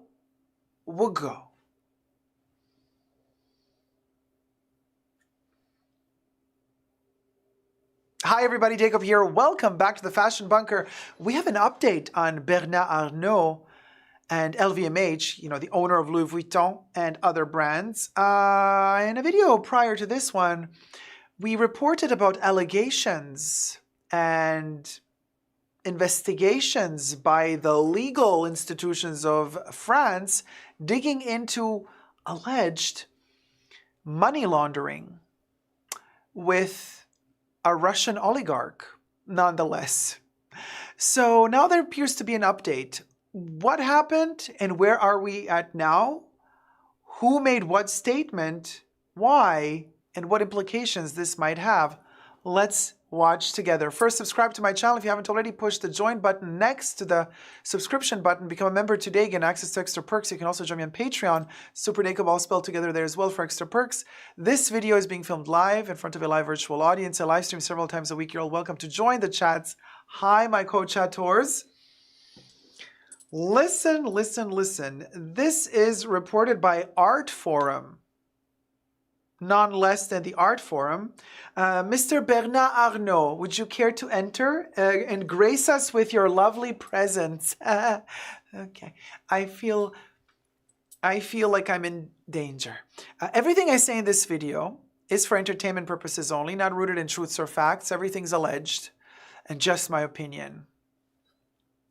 So as reported by Art Forum, the billionaire art collector, now, first when I read the article, I'm like, art collector? Why would they emphasize that he's an art collector? And I'm like, oh, it's because the Art Forum is reporting about this. So they want to be gossipy and they want to like do drama, but they still want to like sound legit. So they literally, the only time they mention him and art is at the beginning, is in the title. Like, look, we can talk about this story because he's an art collector and we are the Art Forum magazine. Girl, Zubera. So billionaire art collector Bernard Arnault beats back allegations of money laundering. And then at the beginning of the article, they say he's a noted French art collector. Now, I don't know for France, maybe if you purchase art for business, like for your shops, boutiques, maybe that can be tax deductible. In America, purchasing art is tax deductible. In Europe, depends which country you're in and how you can smuggle it in there. You could technically also do tax deductions, but I think if a business buys the art, pardon me, not if you buy it as a private citizen. I'm not so sure. Not a lawyer there and a tax person, so I don't know. But thumb up this video and subscribe if you're enjoying it. Now, Mr. Bernard Arnault, as stated by the article, has refuted allegations that he is involved in a money laundering scheme alongside Russian oligarch Nikolai Sarkisov. According to Le Monde newspaper that Art Forum is also citing, they say that the French prosecutor's office in 2022 opened a preliminary investigation into transactions between the pair, the Russian dude and the French dude, after Tracfin, France's financial intelligence unit, or Tracfin, flagged an Alpine real estate purchase by Sarkisov as likely, allegedly, to characterize acts of money laundering. But neither man is considered a suspect, and neither man has been accused of wrongdoing. But the acquisition sparked an inquiry because the acquisition is that of several properties in Courchevel, which is this Courchevel is a ski resort somewhere in France where a lot of rich people go to and where apparently Mr. Bernard Arnault, as reported by the article we read in my prior video, grew up, was raised. Like when he was a kid, when he was little, he would ski and grow up skiing at Courchevel. So I guess it's close to his heart. He has many properties there. And that's also where LVMH owns the hotel Cheval Blanc. The Cheval Blanc that wanted to open a subsidiary or an extra hotel, if you guys remember, I also reported about this on my channel several months ago, on Rodeo Drive in Los Angeles. Now, the city blocked his plans of doing so. They did not grant him a permit to open a branch or a version of the Cheval Blanc, the LVMH kind of hotel moment on Rodeo Drive. So he like, okay, we're not going to push it. I guess the money wasn't right. I don't know. Check out that video for all the deets. But so he has the Cheval Blanc in Courchevel. The Tracfin report is said to have revealed that the purchases were made in late 2018 by SNC La Flèche, a company reportedly owned by holding companies bearing Sarkisov's name. with 18.3 million euro, which translates to $19,300,000, loaned to Sarkisov by Arnaud through a private holding company. So there was a third company involved. LVMH acquired SNC La Flèche in December of 2018. I gotta repeat myself, allegedly, everything. But in this article, they also state, a spokesperson for Mr. Arnaud or for Mr. Sarkisov state that them two never met personally. Like they never met in real life. So the two parties are stating that they never met, but then this transaction happened between them. One borrowed the money to the other for purchasing properties, selling property, moving stuff around, but they never met. But listen, but then the spokespeople jump in, and then what the spokespeople say is like, and I'm going to read to you the quote. It seems like they're making fun of the French judicial system, like they're making fun of these investigators, like they're making fun of the government, almost like they're above the government. So, for example, Jacqueline Lafont, an attorney for Bernard Arnault, said in a statement, the transaction that allowed for the expansion of the Hotel Cheval Blanc in Courchevel is perfectly known and was conducted in accordance with the law and with legal support. The investigation seemingly underway will demonstrate these facts. Furthermore, she continued, who could seriously imagine that Bernard Arnault, who has developed over the past 40 years the leading French and European company, would pursue money laundering to expand a hotel, a mere peasant hotel, like a 20-star hotel, you know what I mean? But she's making it sound like, ew, how dare you even think that Mr. Billionaire here would need to launder money. This is petty crime for him, darling. Petty crime. Could you imagine? And let me repeat. Furthermore, who could seriously, this is what she said, allegedly, who could seriously imagine that Bernard Arnault, who has developed over the past 40 years the leading French and European company, would pursue money laundering to expand a hotel? That's such a French thing to say, just to be like so snobby about it. I can't even with them. Arnault is the world's second richest person behind Elon Musk. I think that keeps fluctuating. It's beyond me how Elon Musk can still be the richest, but hey, according to Bloomberg Billionaires Index. And then we also have a spokesperson indirectly for Mr. Sarkisov, Igor Ivanov, deputy CEO of Rezo Garantia, the insurance company where Sarkisov is a senior executive. So Mr. Sarkisov is a senior executive at an insurance company. Let's just leave it at that. So Mr. Igor told CNBC that Sarkisov and Arnault had never met in person, and that neither Sarkisov nor the insurer were involved in the purchase. So now they're denying even the purchase at this point. And then they go on by saying that the transaction was managed by a small investment unit which invests professionally in European real estate. It consisted, and this is a classic, and they describe what they did. It consisted of acquiring flats in an old building in Courchevel from a variety of private owners, with the view to then sell them on to a developer once the entire building was bought out, he wrote in an email. And this is interesting because, so they're tricking people, right? They're not so somebody knocks at your door and they say, hey, would you like to sell your apartment to me? And you're like, oh, who are you? Oh, just, I'm interested in having your apartment. Yeah, I can offer you this amount of money.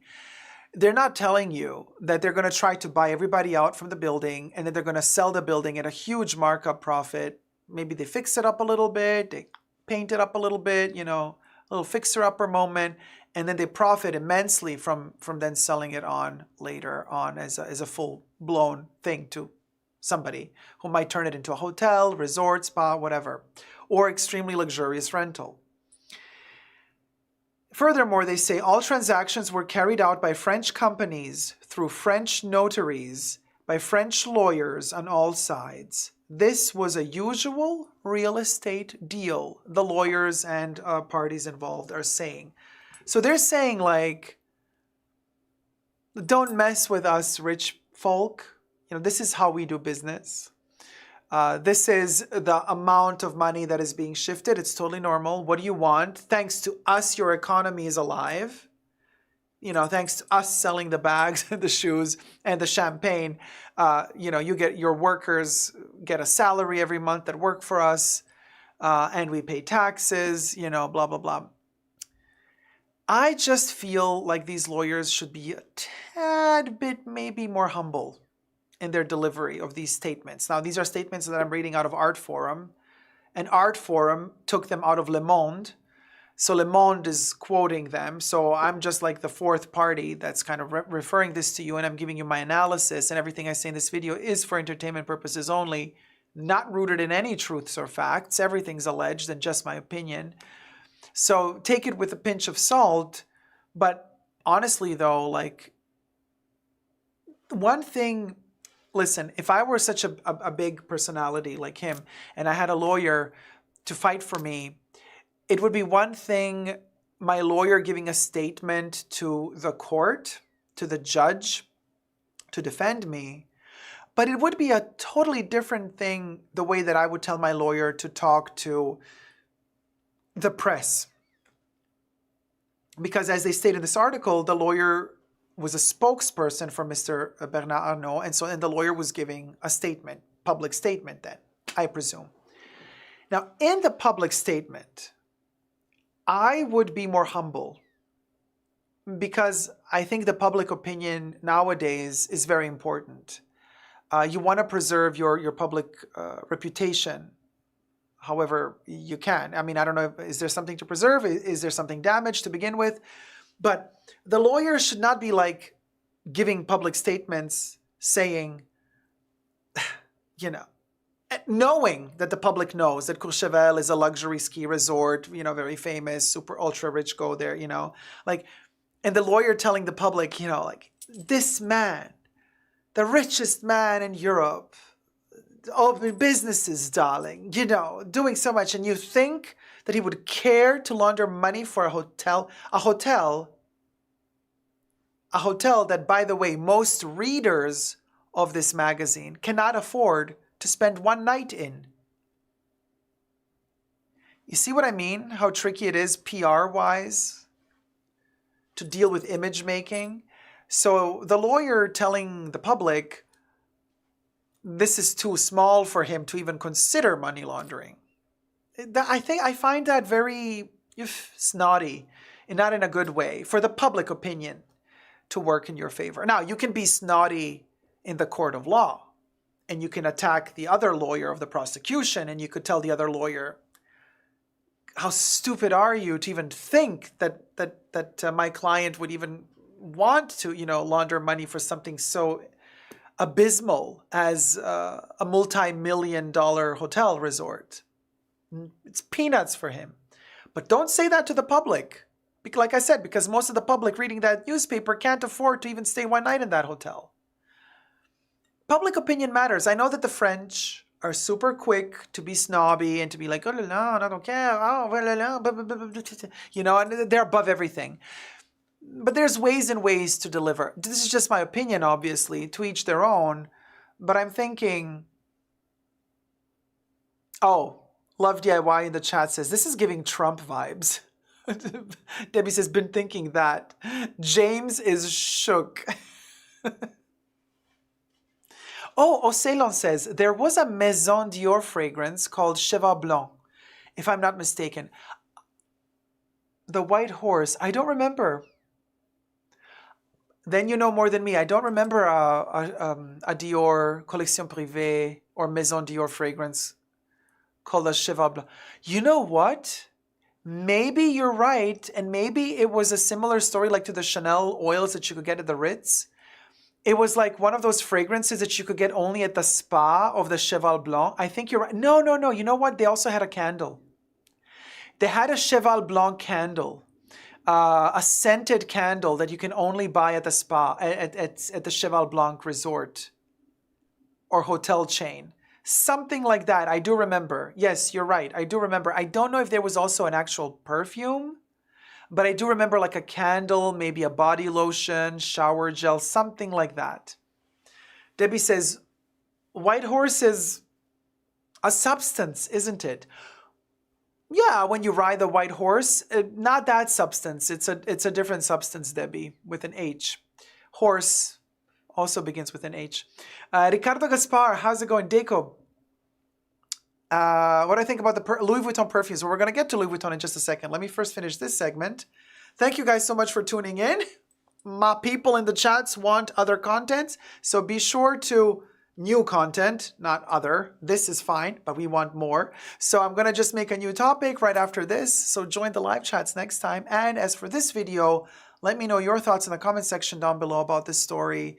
And I'll keep you updated as soon as I get an update. What's happening next? Who knows? As of now, Mr. Bernard Arnault is innocent, as is Mr. Sarkisov.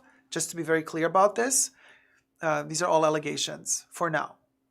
Until next time, never forget to never give up on love, subscribe, and thumb up the video. Bye. Mwah.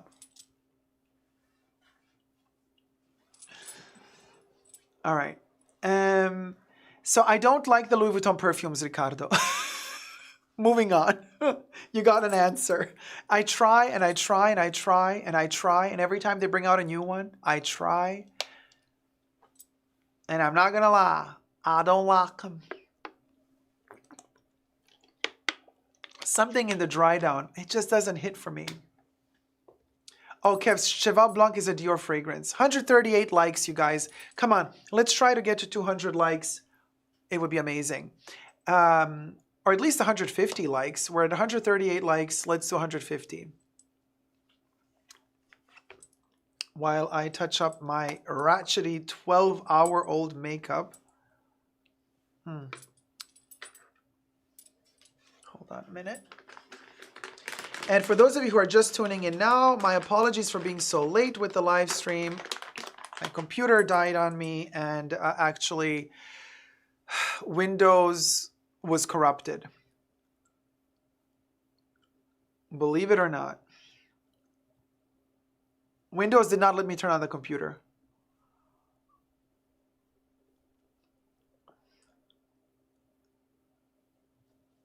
Yeah. So that took 12 hours to repair. We'll go.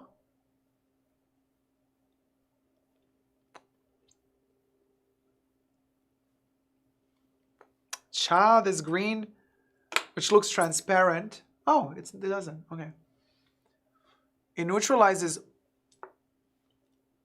red hues on the lips. Very fascinating. And then we're going to add a little bit of our, oh gosh, I'm using it up so fast. I only have this much left. And then this was a limited edition, so I'm not going to be able to purchase it again. I hope Chanel brings back another lilac-y color.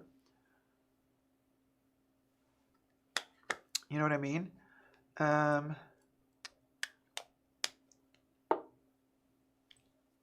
Oh, hold on, you guys. I got news from SAG.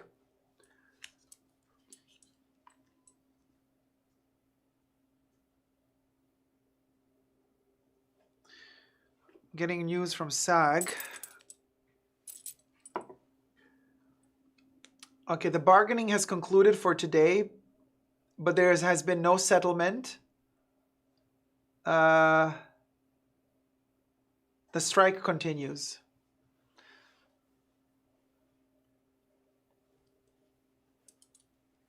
The strike continues, y'all. They're not reaching an agreement. 3 a.m. in Brazil. Cha. It's late. About to go to bed. See y'all on Saturday, fam. All right, Kev. Good night, sweetie.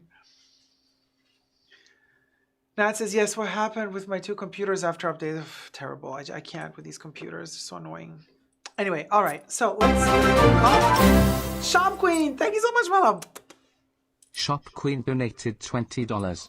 I love watching your live streams while burning candles and doing self-care, facials, spraying perfumes and trying to enjoy life and feel glamorous with what I have as this inflation is crippling.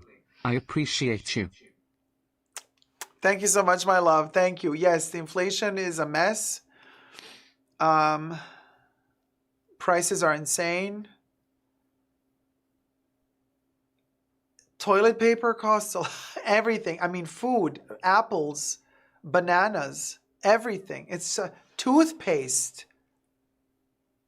When did toothpaste get so expensive? Like essentials, you need toothpaste to keep your teeth clean so that you don't have to pay a ton of money for cavities at the dentist. So toothpaste is essential. Well, anyway, let me pop a cherry first, sweetie. This one's for you, sweetie. Are you ready for the cotton candy Killer Clowns from Outer Space gun? Hit it, Bubbles.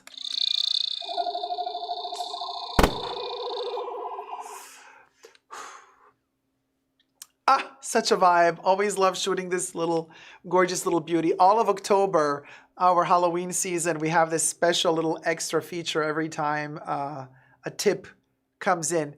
Just a tip, as we always say. Don't be naughty. Be fraughty. So there you go. We'll go. What does fraughty means? I don't know. It just rhymes with naughty. I stocked up on essentials before price increases, but running low now. Yeah, Debbie, it's a mess. $7, $8 for toothpaste. If you're lucky, $5. Come on, girl. You know what I mean? Oh, Nay says, I've been technologically cursed most of my life. I haven't been very lucky in that department either, let me tell you. Anyway. We live and we let live. Let me get to the... Oh, yes, David. Gorgeous. How do you know? So anyway, where were we? Louis Vuitton. Are you ready for... Oh my God, I just dropped money, honey, at the dentist. You see? You see?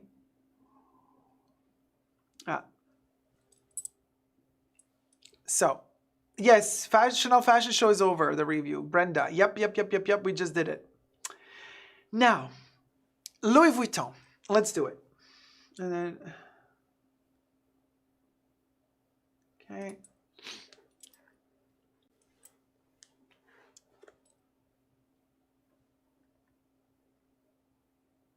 Hold on, I'm just setting up the video. Hoping it won't collapse. All right. Hi everybody, Jacob here. Welcome back to the Fashion Bunker. Today we're going to review... Let's do this again.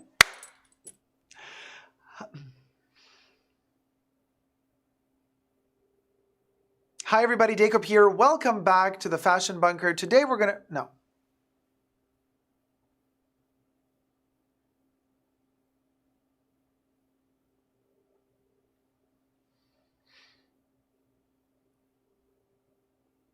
Hi everybody, Jacob here. Welcome back to the Fashion Bunker. Today we're going to review the Louis Vuitton Spring-Summer 2024 Pret-a-Porter collection for women.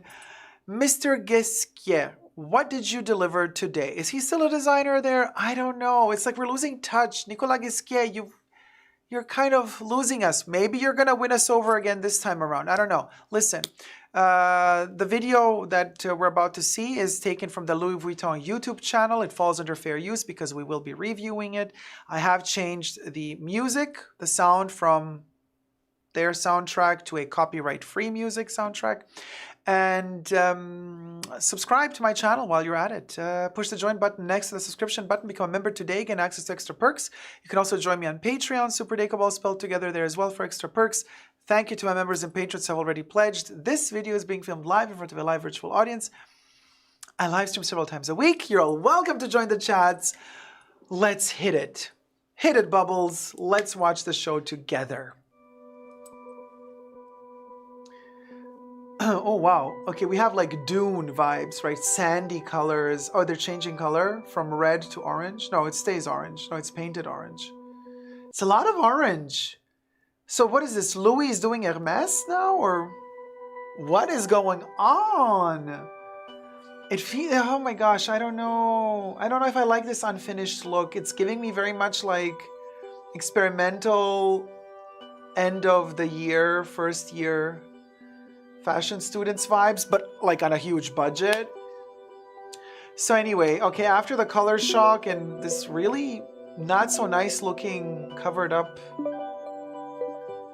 Okay, the clothes are also, yeah, the sporty jacket with the skirt, the shoe, sure, with the belt, the monogram belt, the bag. Oh, the bag is kind of giving me 50s vibes. Something new for Louis, why not?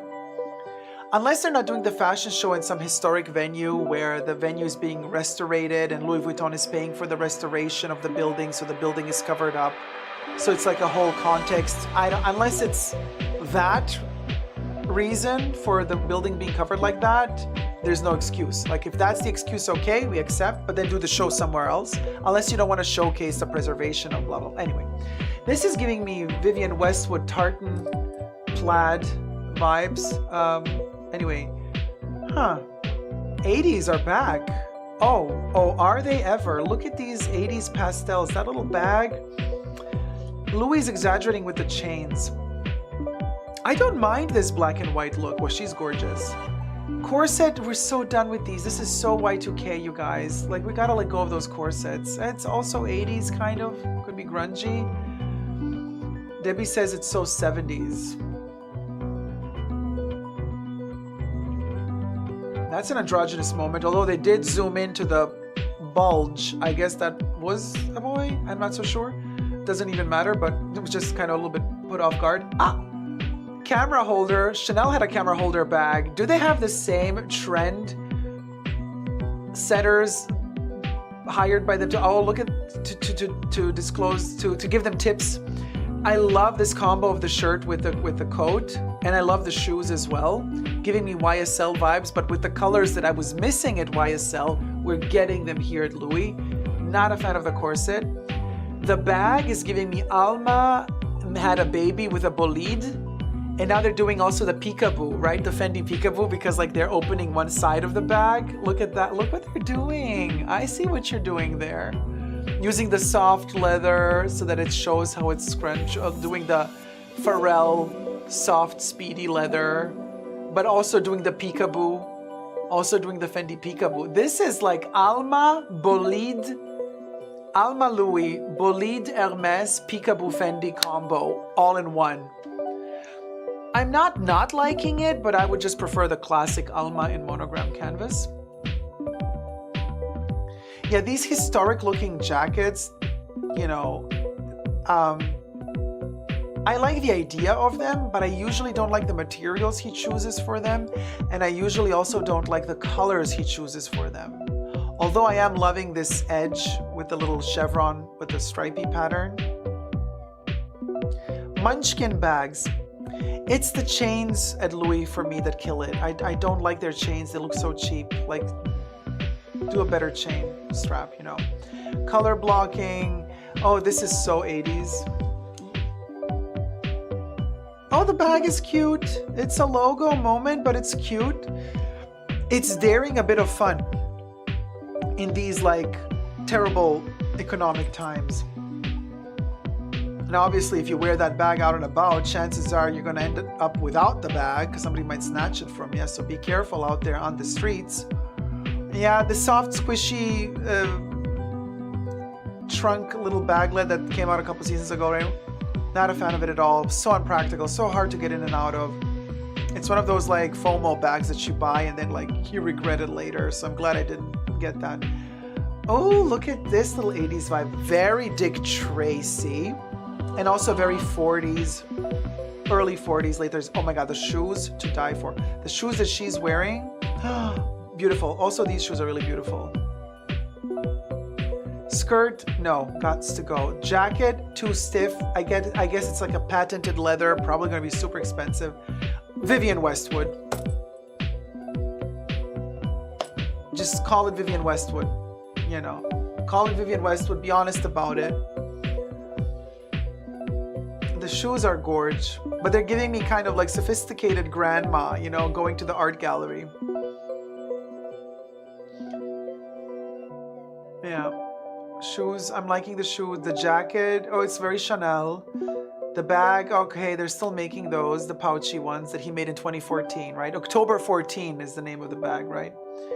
Sunnies are not giving the dress, so 80s. Sunnies, no. Dress, I'm kind of liking the dress. If you're like whimsical, young, playful, not in this colorway, I prefer the blue and the white. Oh, very androgynous vibe. The vest, so 80s. Wow. Okay, so how many seasons now have we had the 80s already? This is like, look at that. It's like the 80s are not going away. I have the feeling, oh, this is also so 80s. Oh, this is Fleetwood Mac. Totally Fleetwood Mac vibes. Imagine this all in black. Fleetwood Mac, baby. I have the feeling he's using the 80s to try to fight against the recession. Because he's like, let's play it safe, although this is not safe at all. But like, let's make these pieces that, oh, this looks very couture, very Vivienne Westwood as well. Oh, this is very Yves Saint Laurent. Early 80s Yves Saint Laurent. The hair, the makeup, very Yves Saint Laurent. So it's like, no, this is not playing it safe at all. It's like, let's use the 80s as an excuse to make creative stuff. Oh, just the big toe poking out of that shoe. Ugh, I can't. Toes are, I don't like toes. But that shoe where just the big toe pokes out, no. Super cute. I love a little folded hat. Little marinière moment with the navy outfit. You know what? I'm happy that Ghesquière is just free to experiment because this collection is fun. Yes, I mean, it's not very wearable. This piece is a bit too much. It's too historic in a weird way, too referential in a weird way, not moving the conversation forward. This one is a little bit more. It's giving us 20s vibes, but also 80s. Oh, the little cube, you know, yeah, kind of cute. Look at this historic, look at the historic tailoring, giving us medieval Renaissance moments. And the buttons, also very Renaissance buttons. You know what? I say, why not? I'm sick and tired of quiet luxury. Why not giving us these cocktail-esque effervescent moments with the dresses that are all glitzed up? Oh, that's a new shape for an Alma bag. I like that new one. It's deeper. It's giving us a little bit the Petit Prince, what's it called? From Exupéry. Huge pied de poule, houndstooth, in tweed. Beautiful tailoring, but I just don't like these jackets that open up like that, cut like that, you know? I would like to have pants with this or really long, voluminous skirt. I know what he's doing here. He's mixing different times, epochs, so he's creating a clash. He's doing it purposefully. Like, I get it. I just don't think it's flattering on the body. But I understand, like, I know where he's coming from. I know what he's doing there. Make that coin, girl, says Nay. Gosh Get Alive says the skirts remind me of when Naomi Campbell falls in the catwalk for Vivienne Westwood. Yeah, it's giving that vibe a little bit. But Naomi was wearing the Gillies back then, the really high Gillies shoe, and she was wearing a latex, like latex panties. So it was all slippery, so she slipped. Looks like it was very hot in that venue. Was all covered in plastic or something? It seems like it was all covered in plastic. Plus, oh, look at all the spotlights up there. These are intense. These are not LED, I can tell you that. Talk about sustainability.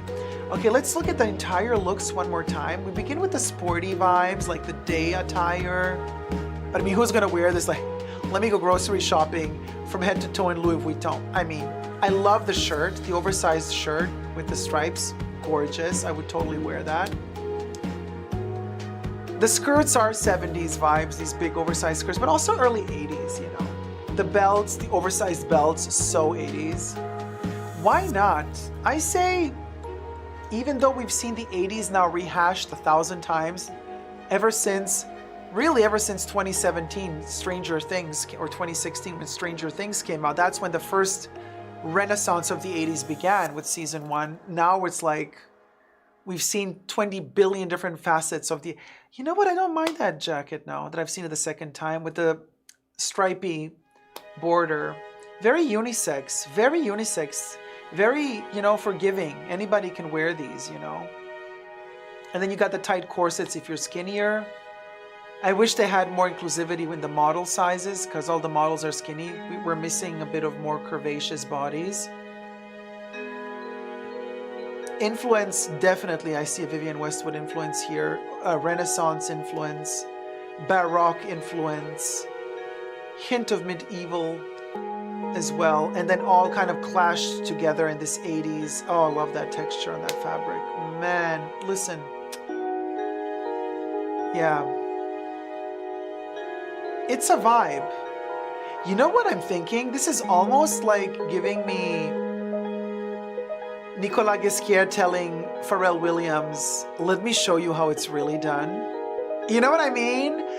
IYKYK, because it feels to me like Nicolas worked extra hard on this one. And look at the texture combinations. It's giving Virginie Viard as well. He's taking from Virginie's book. I'm telling you, he took from Virginie's book in terms of how she combines the textures and the differences in between fabrics, materials, patterns, colorways. There's a lot of that Virginie Viard for Chanel vibe going on, but it's definitely giving me Nicolas Ghesquière really working hard to make this collection pop because he has to compete against Pharrell.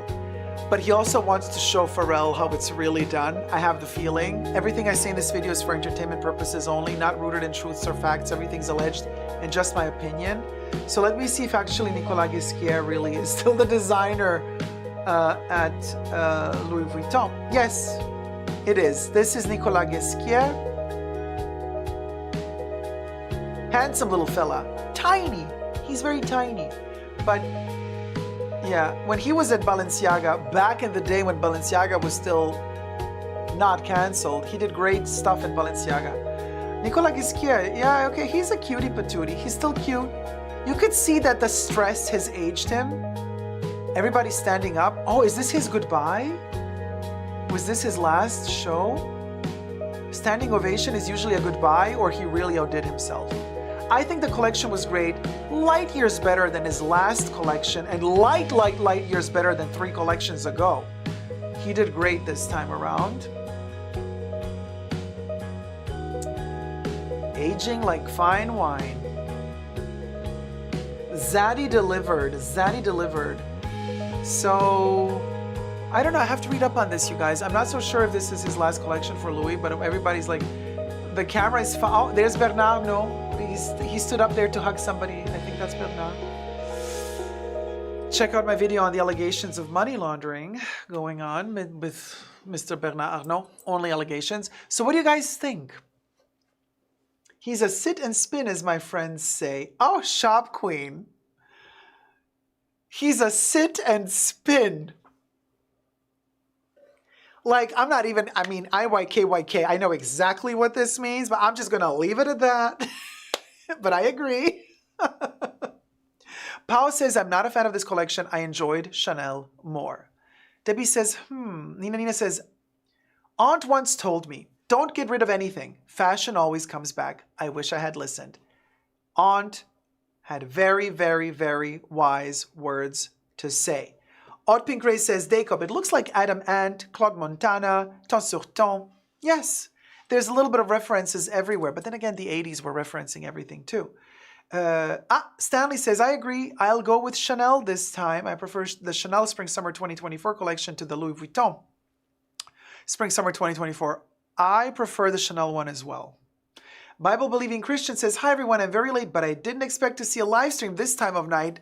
Always be surprised. I'm always here at the end of the day. Thank you guys so much for tuning in and watching. Let me know your thoughts about this collection down below. Thumb up the video if you've enjoyed it and subscribe. Never give up on love. Bye. Mwah.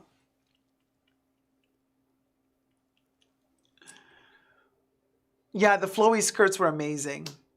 But yes, let's bring Virginie in the Maison when Nicolas contract expire. Keith. Hi, Keith, by the way. Hi, Miss B. Is he leaving? Is it official, you guys? Because I have no clue. Call me Kreskin. I have no clue. Let me freshen up my little perfume moment. I can't live without my Chanel number 22. Listen, I don't know. Today I've been feeling it. Today, somehow, the tuberose is really, really beautifully prominent. I think it's the temperature mixed with the air atmosphere, everything. You know, number 22 smells, there's different nuances to it depending on when you're wearing it. But today it's really hitting in a nice way, that tuberose. Sometimes number 22 is all about the aldehydes, soapy aldehydes. Not today. Today, this one is giving me warm tuberose with vanilla. It's so good. Let me just spritz it underneath your clothes. Just two little sprays underneath you. Oh, it's so intense it comes through. Oh my gosh. Chanel, please stop upping the price for this one, because I'm going to keep buying it no matter how much it costs, because I love it too much. But I can't live without 22. How can you? Love DIY. Ton sur ton. I modeled them as a child. Memories. Nina says, thanks for this chat. I finally catch one. I missed it so much. How's your sleeping? I wish it's getting better, darling. Hey, Nina. I read your comment. I know you said you wish that I would start streaming earlier. I was actually ready 12 hours ago to stream. And I'm just letting everybody know who's just tuning in now. I was already in makeup. Everything was set up. And then the computer died on me. It gave me a sign. It said Windows corrupted. I had to delete everything on the computer, rebuild the whole thing all over again. It took 10 hours. Now it's, I've been live streaming for a while now. So 10 hours to do that. For once, I managed to be on time. Everything, I am set. I am ready. I have slept. I have dealt with the migraines. And then no, computer says no. Classic Murphy's Law. Classic Murphy's Law. So letting you guys know, I would have live streamed 12 hours ago, but today it was Windows's fault. There you go. Just letting you guys know. So don't come for me for being super late this time. Brody says, hi Brody. It's 7:20 a.m. here in the UK. I'm watching whilst getting ready to work. I'm wishing you a wonderful day at work, darling.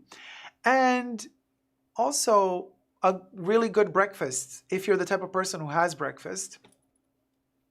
Shopkin says, I need to revisit Chanel. The aldehydes don't agree with me. I can only do Misia, 28 La Pausa and Gardenia. I'm doused in Guerlain. Now, Misia is a very heavy aldehyde perfume. I'm very surprised that you can handle Misia then. 28 La Pausa, they don't make it anymore. That one was light, but La Pausa is a very, very strong aldehyde perfume as well. Gardenia is a little bit more subdued. But number 22, it's a very strong aldehyde, but honey, in the cold weather, magic, magic. I don't know, Corey K, if the Hermes blanket thief was caught. Oh, nay. Migraines are one of the worst. Yes, I had another one last night. Anyway, not going to bother you with my pains. I don't know if the thief was caught. I know. Don't worry. It's fine here. It's morning. Here's Nina. I have time now. Thank you so much. I can always check them later. Oh, perfect. Thanks, Nina. Because I feel sad when you guys write that you missed a live stream, because I want everybody to be able to see the live stream while they're happening live, obviously. But then always something happens, and I can't always control all of these factors. And then the more the channel grows and the more that I build up all of these technical requirements and aspects, and the more can go wrong. So you got to be always very careful. Stuff can go wrong though, I need a big team in order to kind of guarantee a little bit more efficiency in case something goes wrong, because otherwise, like, what are you going to do? It just takes time. Everything takes a lot of time. Sorry, I'm itchy, scratchy. So, okay. David says, is it Louis Vuitton perfumes or Jacques Cavalier that rubs you wrong? David, I love Jacques Cavalier's perfumes not done for Louis. Classique Jean-Paul Gaultier is Jacques Cavalier, one of my favorite perfumes. Cavalier also did Fahrenheit Didn't he do Fahrenheit? Wait, who did Fahrenheit? Let me check. I think Jacques Cavalier did Fahrenheit.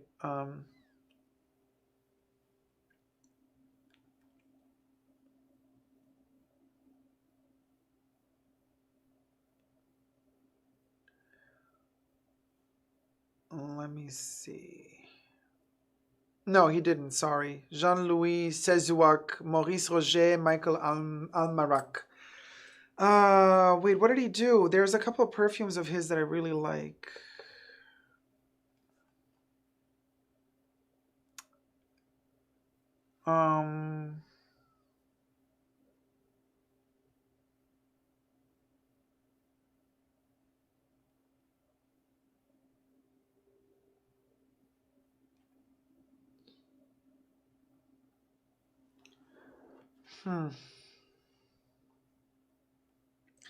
Okay, I clicked on, okay, I can tell you.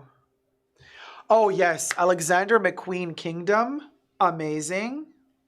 Amouage, Oh la la, Boucheron. Bulgari, yeah, he's still doing the Bulgari ones, the limited edition. He did all of the Bulgaris almost.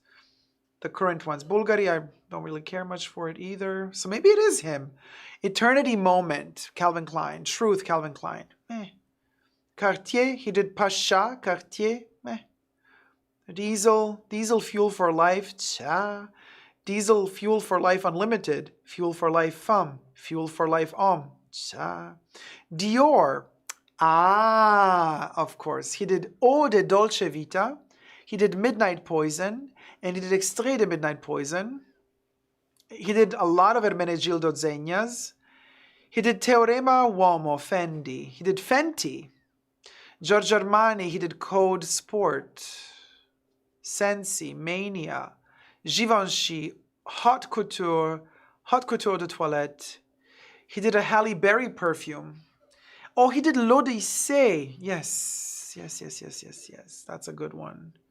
A lot of Issey Miyake Classique Belle & Crozet, Classique Collector Edition 2022. A billion classiques. I'm not going to read through all of them. Jill Sander for men. Kenzo, L'eau par Kenzo Ice pour homme, L'eau par Kenzo Love, L'eau. Crizia, Easy Crizia, Lancôme, Calypso, Magnifique, Poème. Okay, that's a huge one. He did Poème for Lancôme. A ton of Louis Vuittons. The only Louis Vuitton from him that I like is Cactus Garden, which is like the only one they discontinued. He did Maison Margiela, Beach Walk, Coffee Break, Flower Market, Funfair Evening, Springtime in a Park. He did Nina Ricci, Nina Fantasy, Nina Gold Edition, Nina Holiday Edition, Nina Precious Swarovski Edition, Nina Prestige Edition. He did Intrusion for Oscar de la Renta, Paco Rabanne, Purell, Ultraviolet Aquatic Plastic. Girl, you call a perfume ultraviolet aquatic plastic? You lose me. Roberto Cavalli, Serpentine. Rochas, or Rocha. I don't know how to pronounce that one. He did Salvatore Ferragamo, Shiseido, Stella McCartney. The guy's a millionaire. He did all these perfumes. Tom Ford. He did Noir de Noir for Tom Ford. Van Cleef Arpels, Murmur, and Zanzibar. Yves Rocher, So Elixir, Vanilla Noir. Yves Saint Laurent, he did Cinema. And then he did Cinema de Toilette.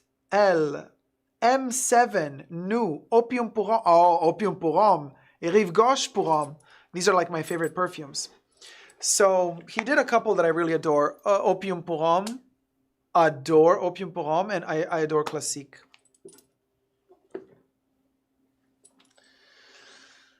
So yes. That's that. The only one I kind of warmed to was Orage, but man, somebody interesting from Misia, I just get Heavy Violet, Iris, and not the Chanel equivalent, which I thought was their aldehydes. Interesting. Who was asking me about the shirt? Was somebody asking me in the chats about the shirt? Sorry, because like I get like I'm all over the place.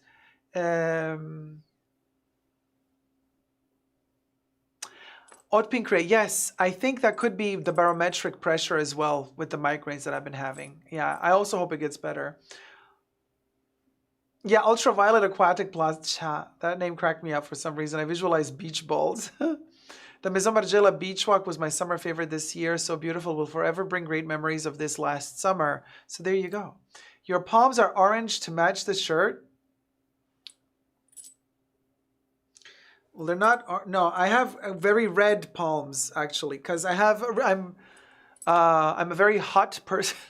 Not hot like, oh, hot. But my circulation is always very, very thorough. So I always have warm palms. So they're red. With these lights, it translates maybe orangey, but they're actually red. They're very... And when you press them, the blood goes out and then it comes back in again. So I'm always a little oven. I always heat everybody up. Always have warm hands. That's why. See. They're reddish, pinky red. Hey, Rizology, love from Kuala Lumpur, Jacob. It's 2:30 a.m. here, and yes, you are hot. Oh, Rizology, too kind. Thank you. Love to you and to Kuala Lumpur. Nay says, half my perfume collection is just perfumes that smell like the beach. We love a good beach. My blood sugar was crazy today. It's too warm for October. Yeah, I agree with you. Very, very warm. Jacob, have you tried Night Vision from Victor and Rolf? No, I have not. Brody, your hands always cold? Yeah, come here. I'll warm them up. I'll rub them like this. They're gonna get super warm. I'm like a little oven. My hands are always warm. So, Bible. I recently purchased Sauvage Elixir for my husband because he said if you liked it, then he had to get it. It smells so good. He gets a lot of compliments on it. Just don't let him overspray it. On the chest area, 1 spritz is enough. Then it's beautiful. Then you get to smell the nuances. If you overspray it, it's too much for your senses. And then you can't really detect all the little nuances. You know what I mean? So Sauvage Elixir, I love it. I love it. You just got to know, dose it sparingly. A little bit of it goes a long way. I'll rub the hands. Unsolicited opinions by Yella. What are you thinking? Get your mind out of the gutter. Get your mind out of the gutter. Little oven. Jacob, you are too cute. Yeah, I'm a little oven. I also always, when I sleep, always overheat. I always overheat. I might be like cold when I jump into the bed, but like give me 10 minutes and I just like oven. Total oven underneath the blankets. Debbie says, I heard nothing nasty. LMAO. Well... I'm back to my banana eating. So before we do the next video, I need a little sugar replenishment. Yes, oh, by the way, I opened it the wrong way. Do you know, I've been watching animal like documentaries, and monkeys open them from this end, and it is much easier. Why have I been always spending my life opening it from this end? It's really hard to open a banana on this end. You gotta squish, you pinch the banana. Look at that. That's all you do. You pinch it and it opens up. And then it's done. It's that easy. I've always been opening it on the wrong end, like a total moron, my whole life. You just pinch the banana. There you go. We'll go. Now get your minds out of the gutter. I just need some healthy sugar. Ah, it's that time of the live stream where we're gifting Super Deco memberships. Aha.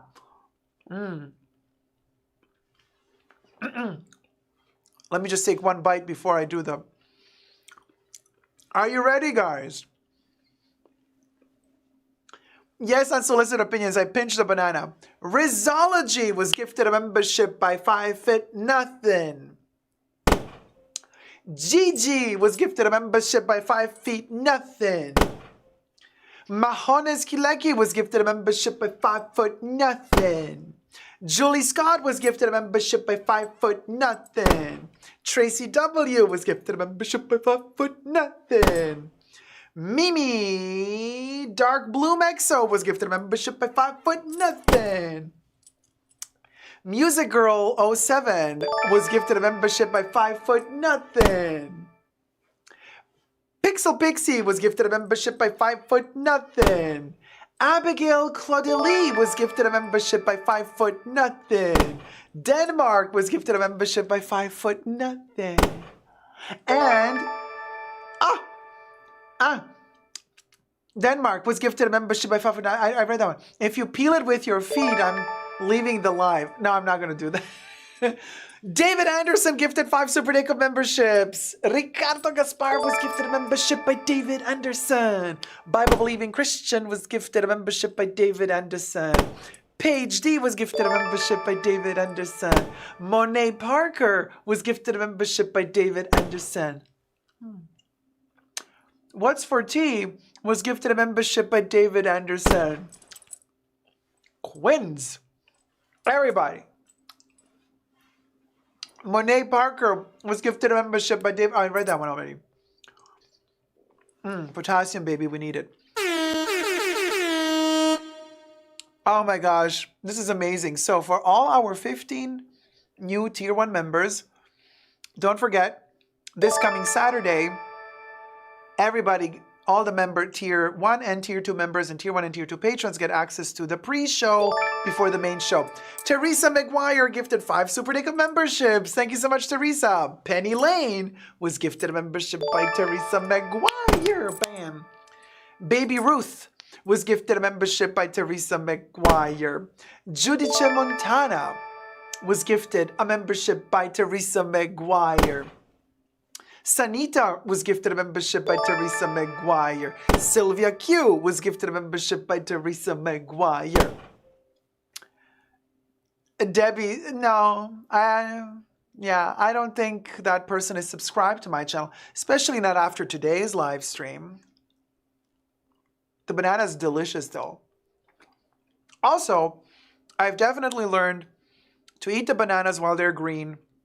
And I bought these when they were green, but overnight they turned ripe. They ripened, but they were completely green yesterday. And I ate 2 of them green. They have less sugars that way. But apparently they're more fresh when they're green than when they're yellow. Another thing I've been doing wrong my whole life. Yeah, I'm back to my banana eating days. Yes.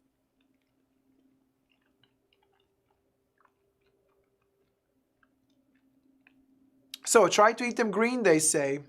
And now I'm opening them, I'm pinching them on the right side.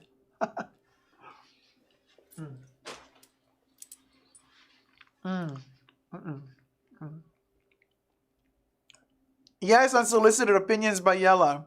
Oh, we do eat the bananas, Jacob. By the way, someone's horny today. Shop Queen, magnesium will help your migraines. Listen, I always listen to my body. My body just told me. I haven't eaten bananas in a long while. My body just told me, get a banana.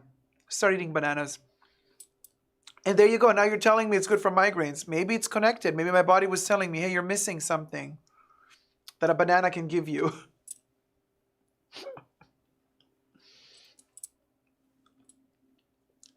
JLB, bonjour tout le monde.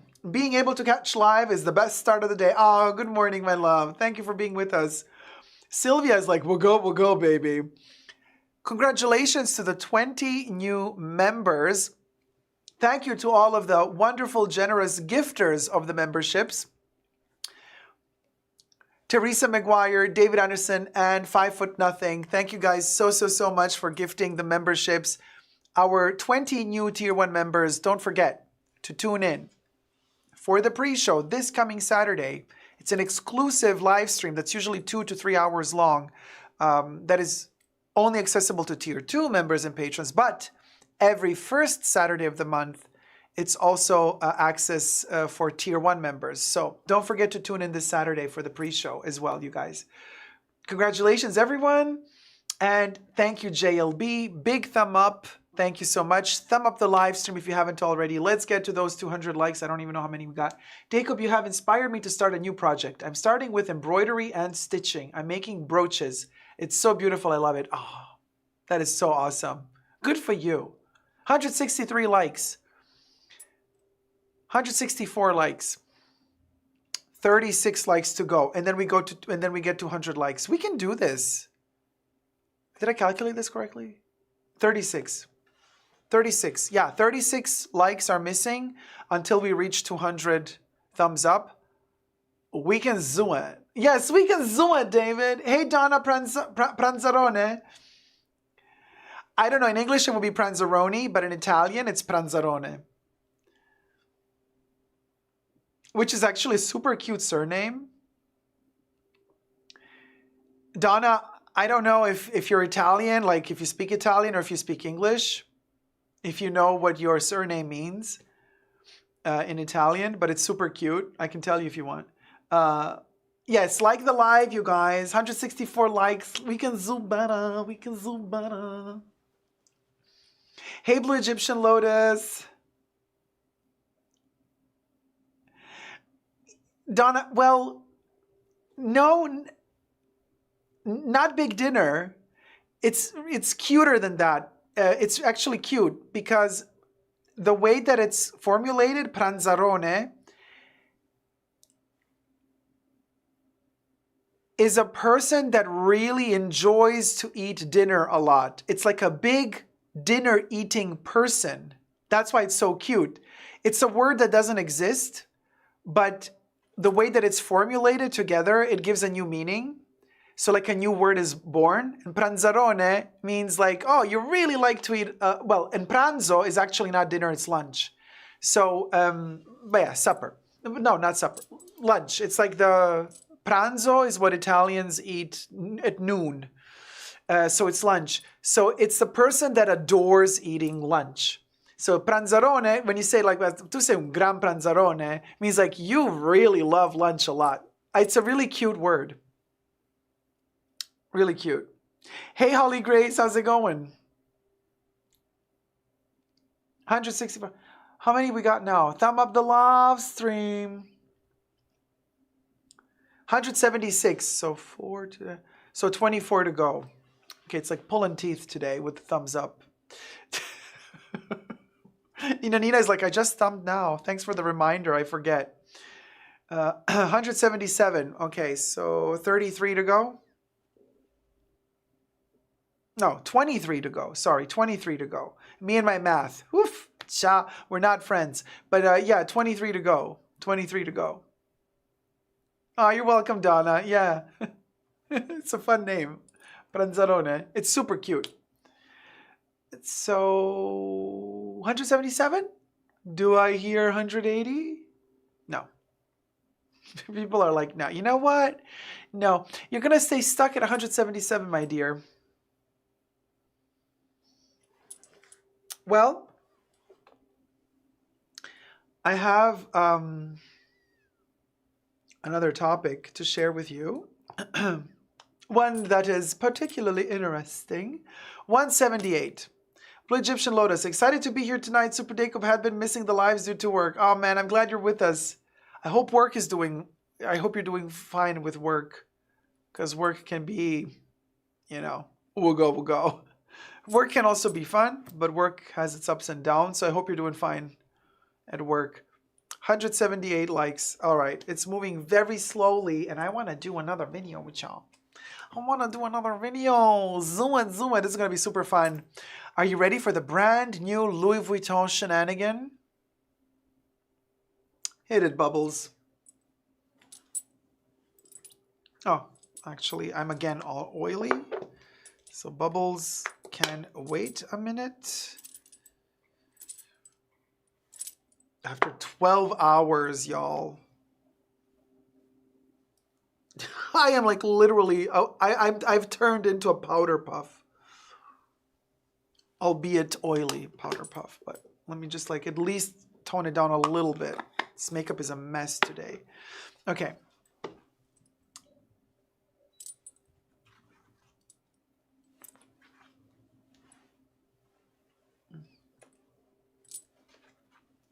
All right.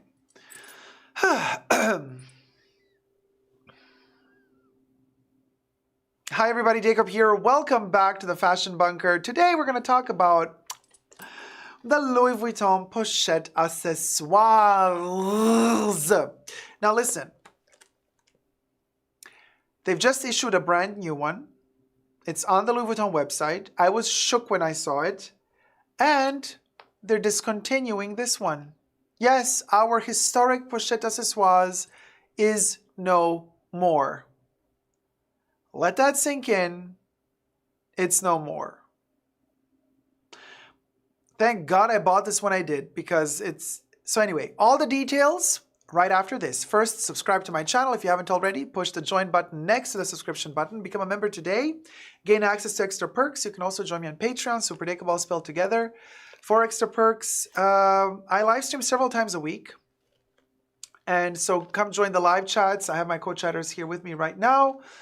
Y'all, thumb up the live stream, thumb up the video, subscribe, and let's get straight to it. Now, I bought this one just about a couple of months ago. Oh my gosh, not even a year ago.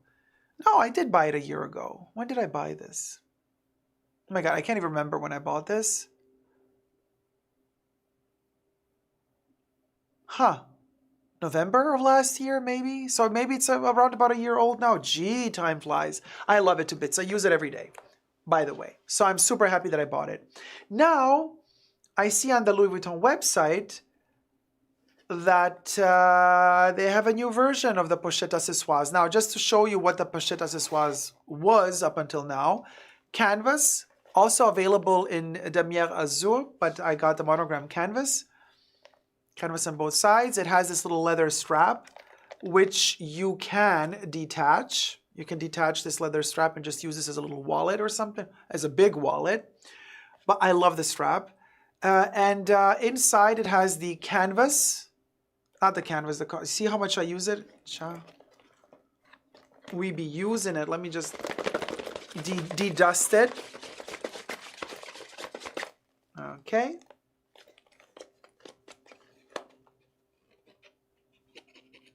There's a, oh my gosh, girl, Geet.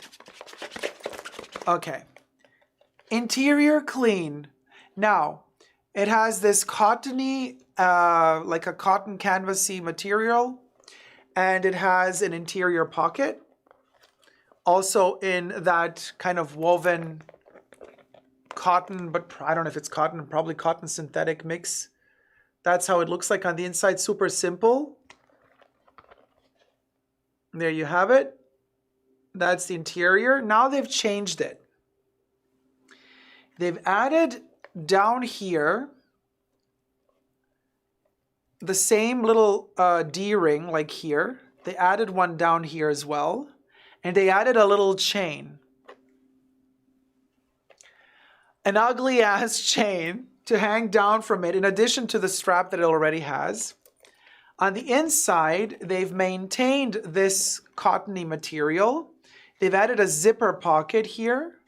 And I think it still has the flat pocket as well. Minimal changes. The size of it is still allegedly the same. Oh, and everything I say in this video is for entertainment purposes only, not rooted in truth or facts. Everything's alleged and just my opinion. But let me prove my point to you by showing you these screenshots from the Louis Vuitton website. We're going to get to the price and everything. Here goes.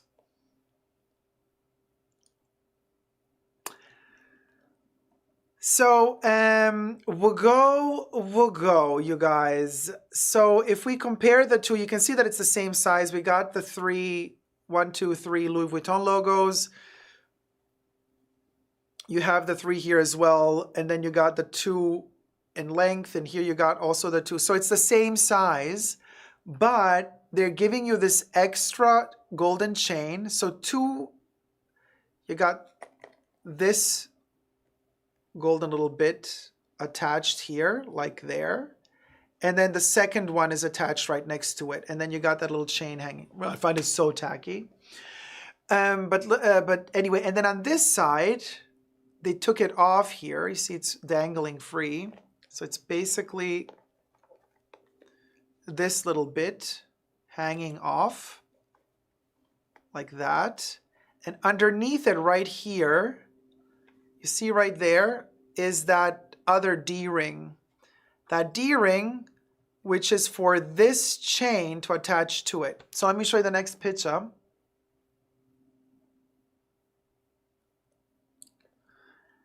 I think they just made the bag uglier just for the sake of making it cost more, or for tacky nouveau riche people who think that more bling is better, but this looks fake to me. This is how ugly this is.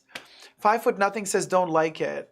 Holly says, I'm so sick of Louis Vuitton, obsessed with that ugly ass Zara chain. I know, I don't know why they're so obsessed. It's so ugly. I completely agree with you. It's really, really ugly. Really, like, plus touching that metal all the time with your hands and sweating on it, it's gonna start smelling like metal. It's gonna oxidize. It's terrible. I like me a nice little leather holder. I love this bag so much, you guys. I use it so much. And I'm so sad that they're discontinuing it because I was thinking of maybe getting a second one or getting the Damier Azur, but no. Now let me show you the next one. You see, this is the interior. Now they've added this little tag. They don't want to tell us where this one was made. We're going to get to all the product details, by the way. Stay throughout this entire video. You're going to get to see all the product details. But the tag was here originally. See, right down here.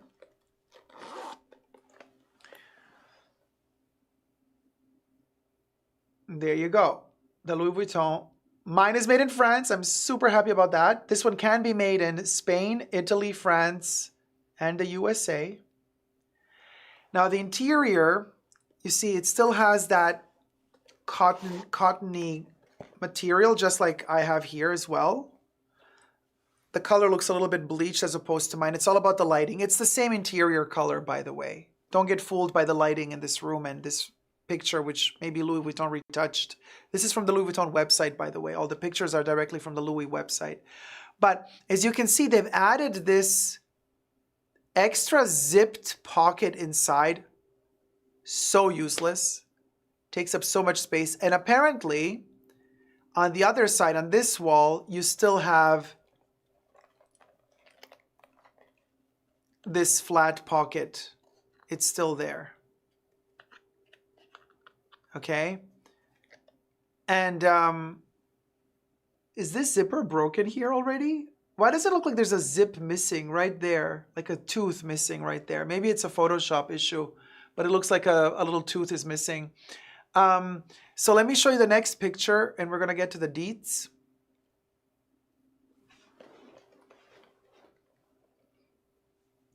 Zoom in. What can we zoom in? Yeah, we can zoom in. I don't know. Let me see. No, we don't need to zoom it in because it doesn't say where it's made. It doesn't say. They do this on purpose. Oh, let me zoom in this to see if there's a tooth missing.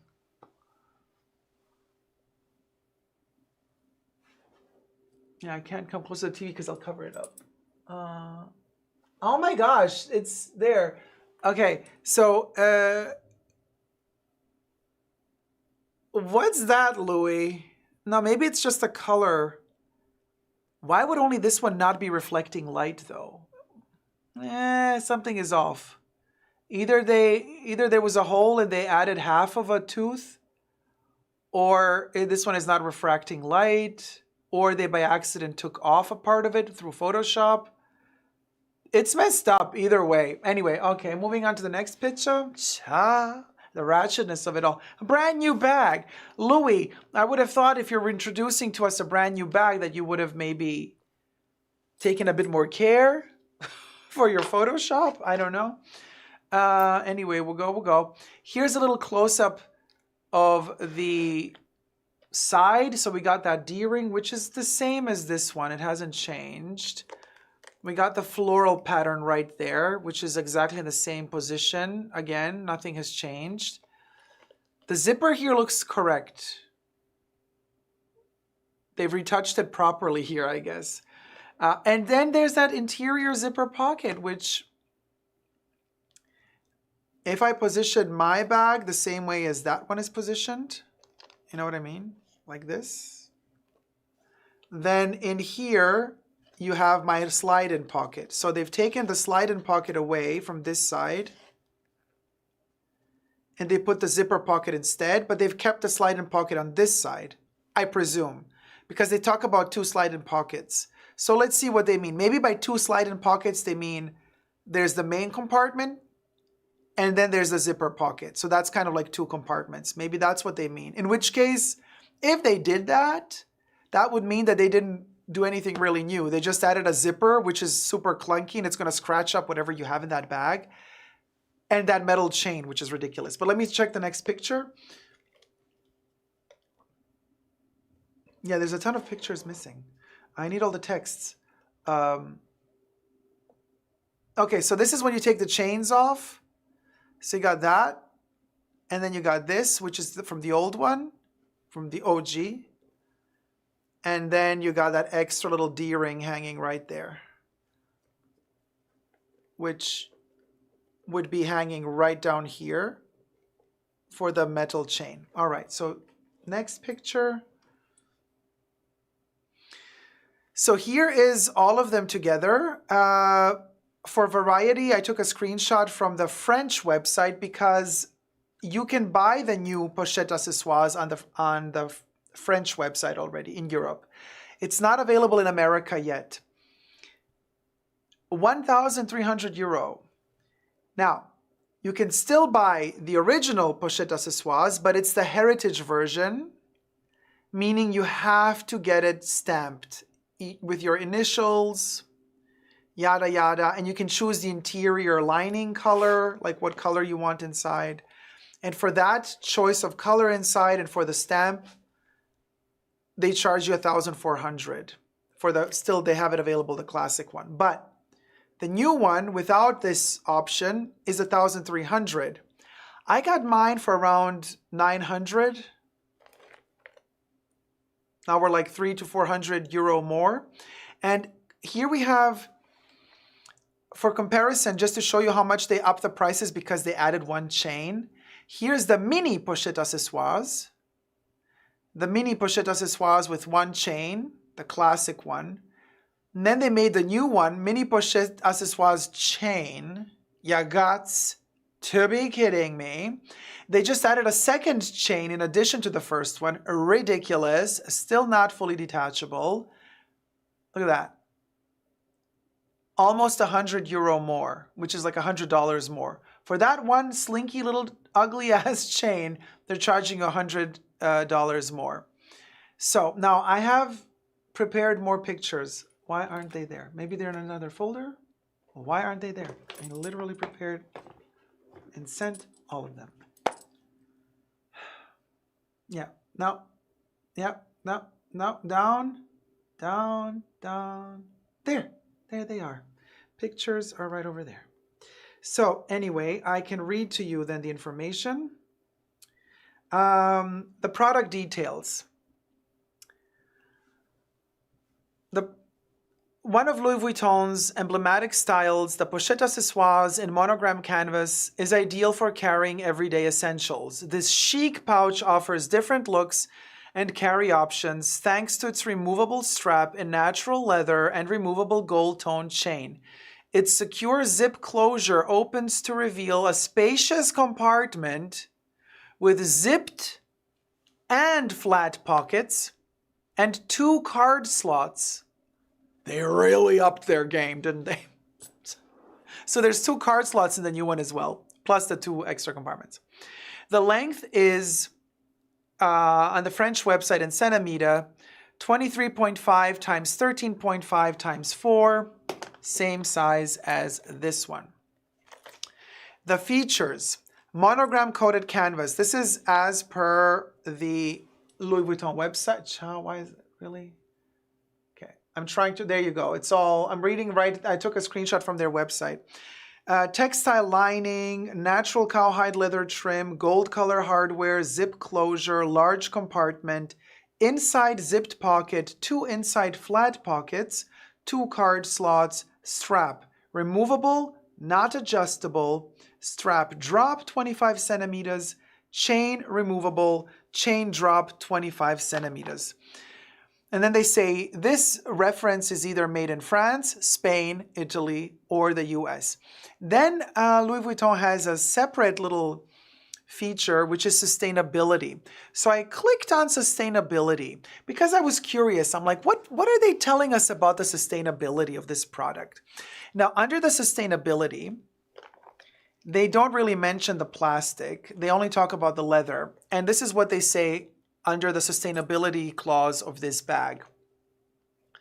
The leather used in this product comes from a tannery audited and certified by the Leather Working Group LWG. Now, the Leather Working Group can be anything. It can be you and me starting a company and calling us the Exquisite Leather Controllers. And then we could also open up our own leather company, manufacturing bags.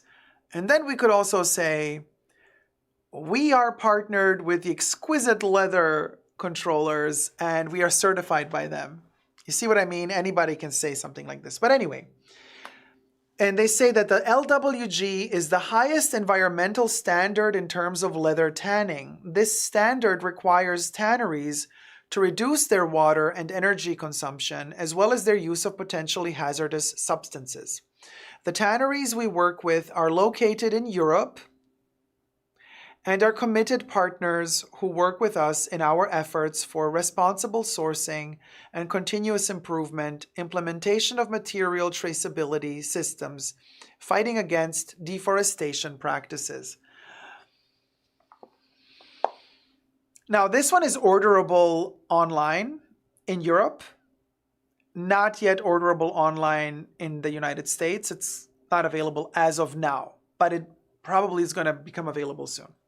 Now, greenwashing is a thing. We'll go. I don't know how much of this is like fancy talk about sustainability because it's fashionable to talk about sustainability, or how much they really mean it. This I do not know.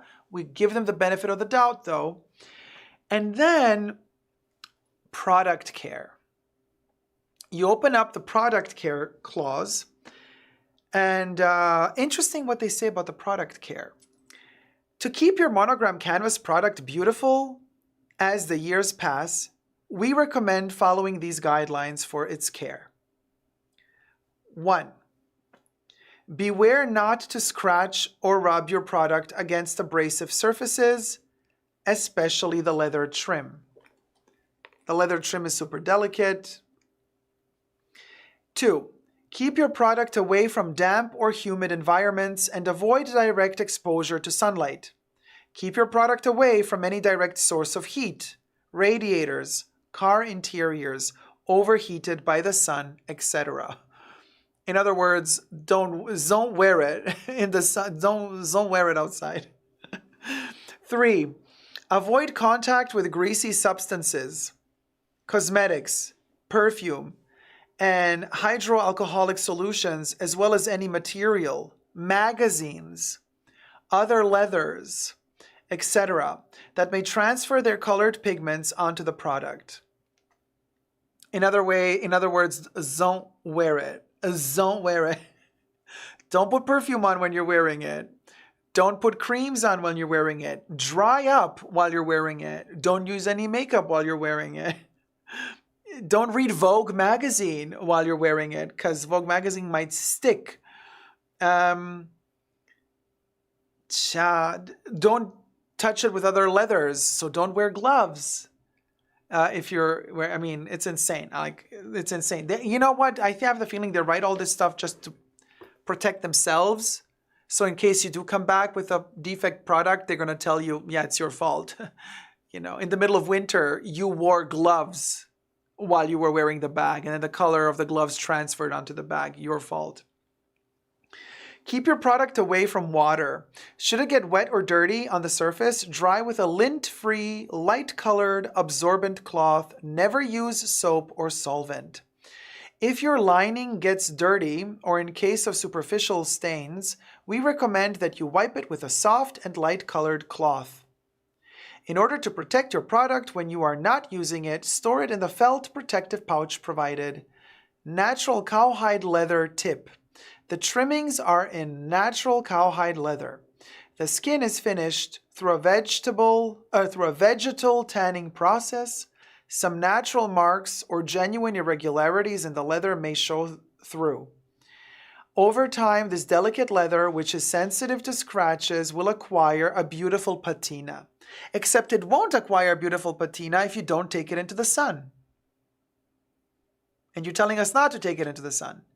You're also telling us not to use it if we have perfume or creams or whatever, your own sweat, your own essential oils, they're also going to patina the leather. Now you're telling us it's going to patina beautifully with time, but you also told us the things not to do that actually help it patina. What's it going to be, Louis? Taking proper care of your Louis Vuitton product will allow you to fully appreciate its beauty for many years. For any inquiries about your product, please do not hesitate to contact any Louis Vuitton store. I did contact a Louis Vuitton store and I was asking them about what happens with the glazing in case it gets scratched or damaged, because in the past, they used to fix that. They would glaze it up for you, no problems. Now they said they don't do it anymore. I'm like, oh, great. Service getting worse? Good to know. Price is going up though. Good to know. What do you guys think? Is this a bag you want to get? Oh, yes. The price in dollars. So, now this bag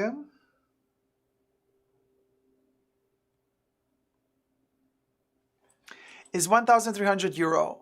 In America, are you ready for the dollar price and the marked up price that Louis Vuitton charges in the States? $1,520 plus tax. It's going to take you up to 1,600 something, right? Roundabout $1,650, $1,700. It's a bit of a difference. $1,520 plus tax. Let me repeat that. $1,520 plus tax. Thumb up this video if you've enjoyed it. Subscribe to my channel and let me know, will you be purchasing this new version of the pochette accessoires, or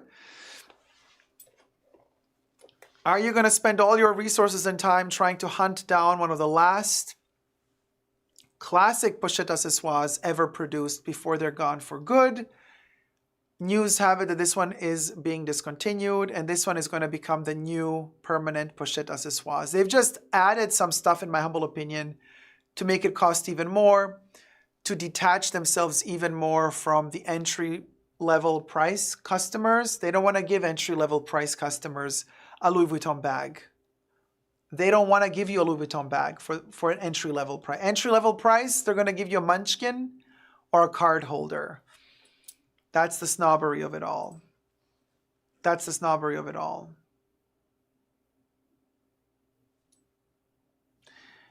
That's the snobbery of it all. Oh, Love DIY says, for the original, right now the price online is $1,290. And the new price is going to be $1,520. So what? $250 more. They're charging you $250 more.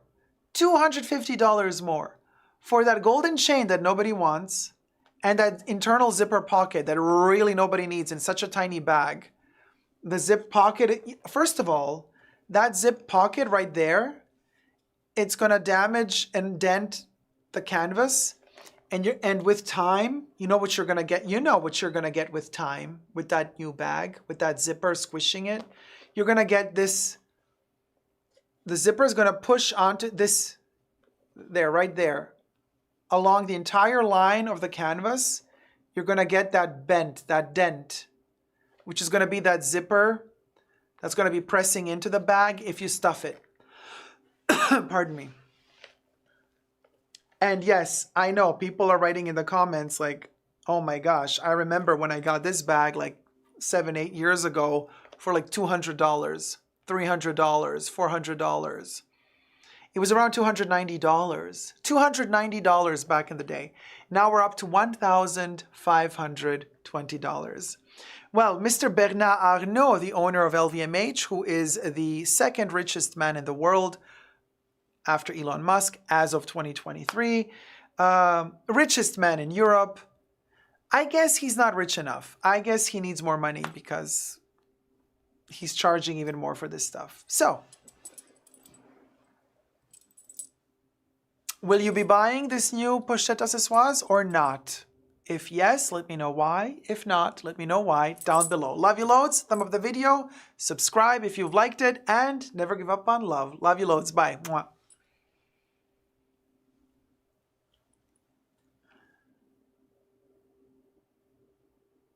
Oh yes, Phoenix Mom. I'm really good at failure analysis for bags. Like I can tell you the future of the bag. Yeah.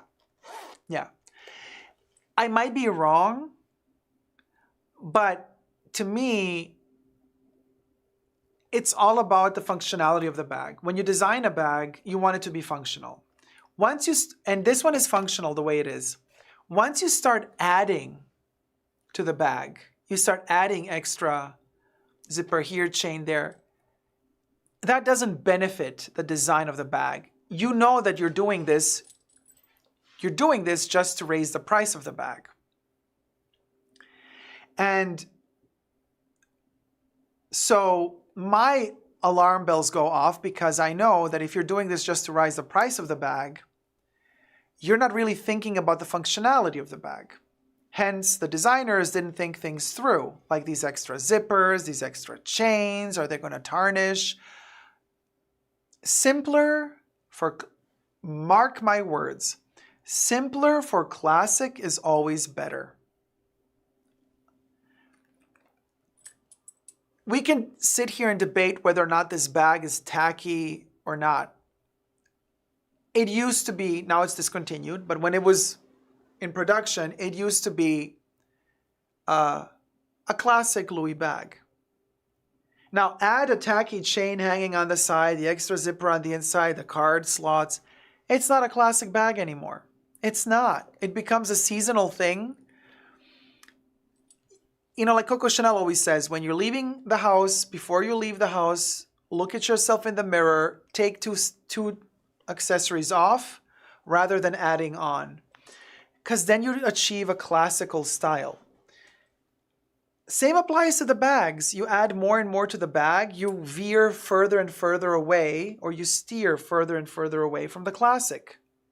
And you're left with some trendy, in the moment piece of crap nobody's going to like in a couple of years, you know. Maybe somebody likes these ugly-ass chains hanging off of these bags, but maybe it's a trend of the moment, but it's not going to be a trend like 5 years from now. Less is more. Yeah, Audrey. Oh, hey, Audrey.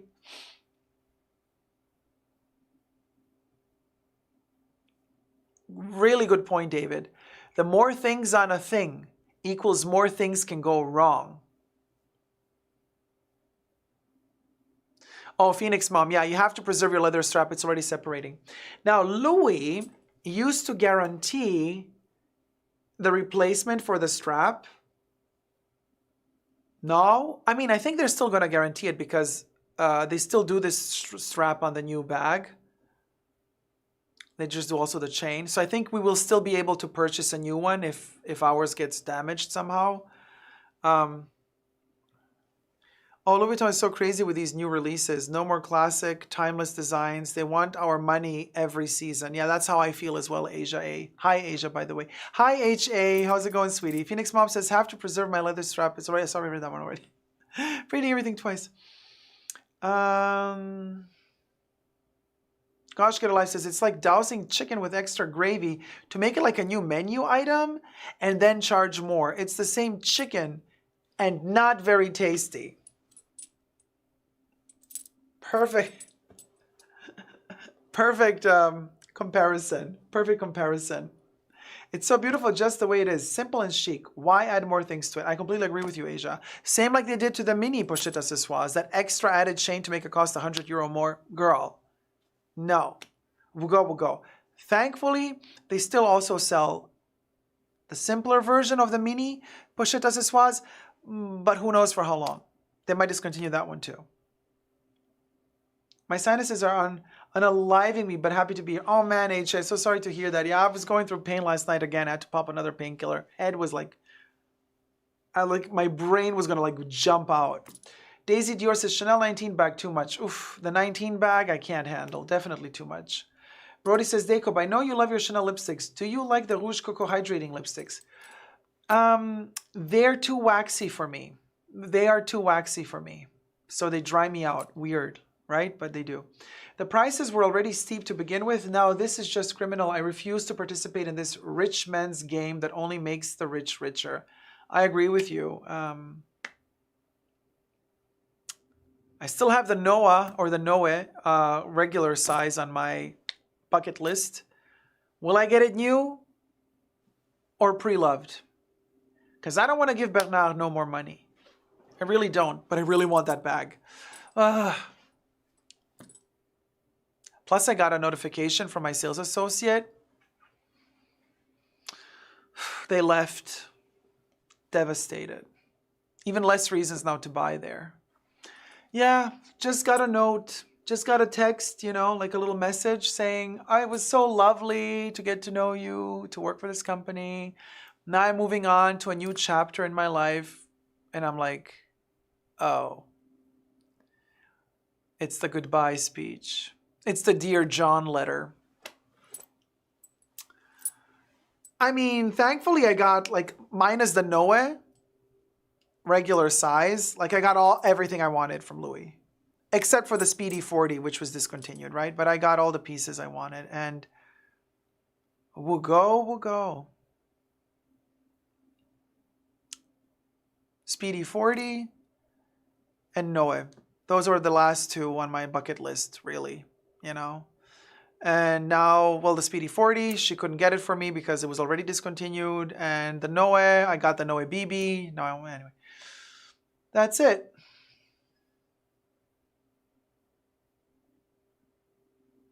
That's it. Aperol Spritz says, most of my disposal income goes to traveling, which is much more rewarding, a lifetime memory to cherish. Nothing beats that. I agree with you. I'm so sick and tired of traveling all the time.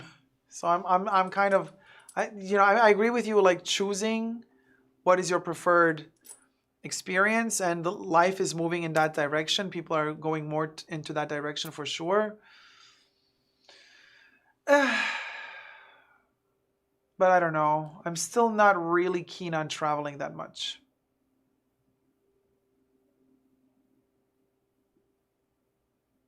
Oh, Holly says, I agree. Quality and service is just so bad. Now the bags look so bad, especially at Chanel. Like it's embarrassing. Am I the only one who sees this? No, I see it too. I see it. It's embarrassing. But I just saw another YouTuber, luxury YouTuber. I couldn't believe what I saw. They posted what they call the Kelly Chanel bag, you know, the re-edition of the 90s version. It's so ugly, and the bendy leather and the wrinkles in the leather, and they're like, the quality is amazing. Like, no. Why would you say that? I thought you were a serious bag-loving collector.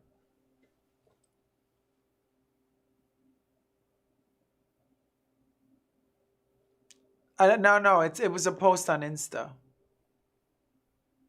But I don't know if somebody did an unboxing video. Oh, maybe somebody did do an unboxing. I don't know. The unboxing videos, for certain people, I don't watch them anymore.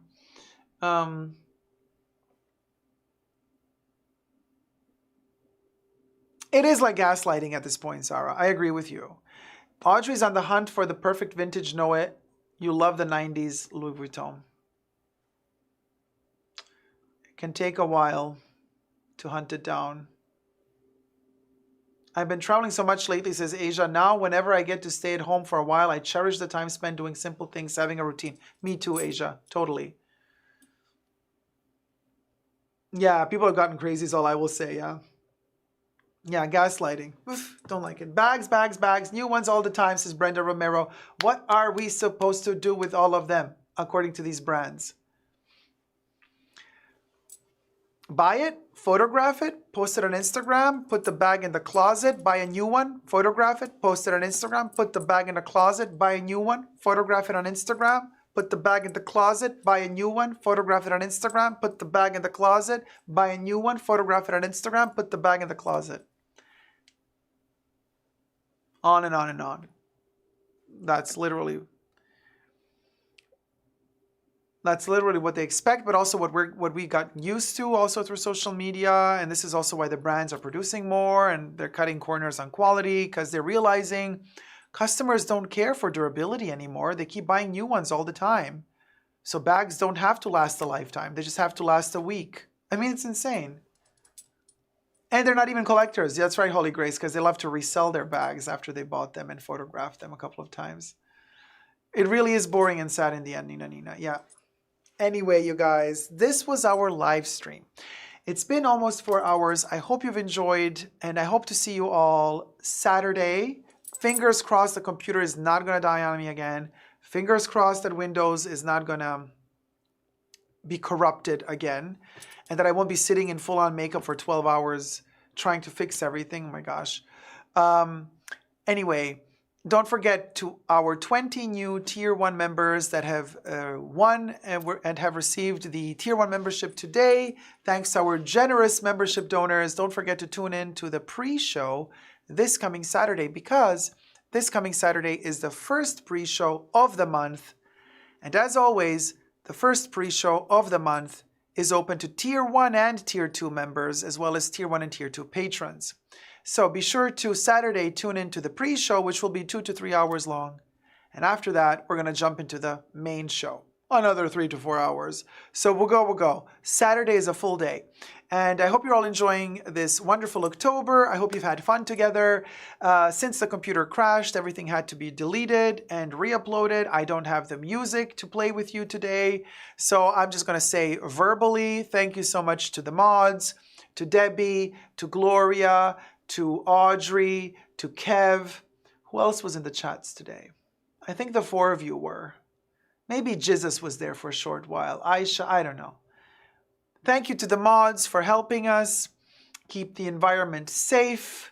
It's been a doozy. It's been a hell of a journey, roller coaster ride, from Balenciaga to Chanel to alleged money laundering.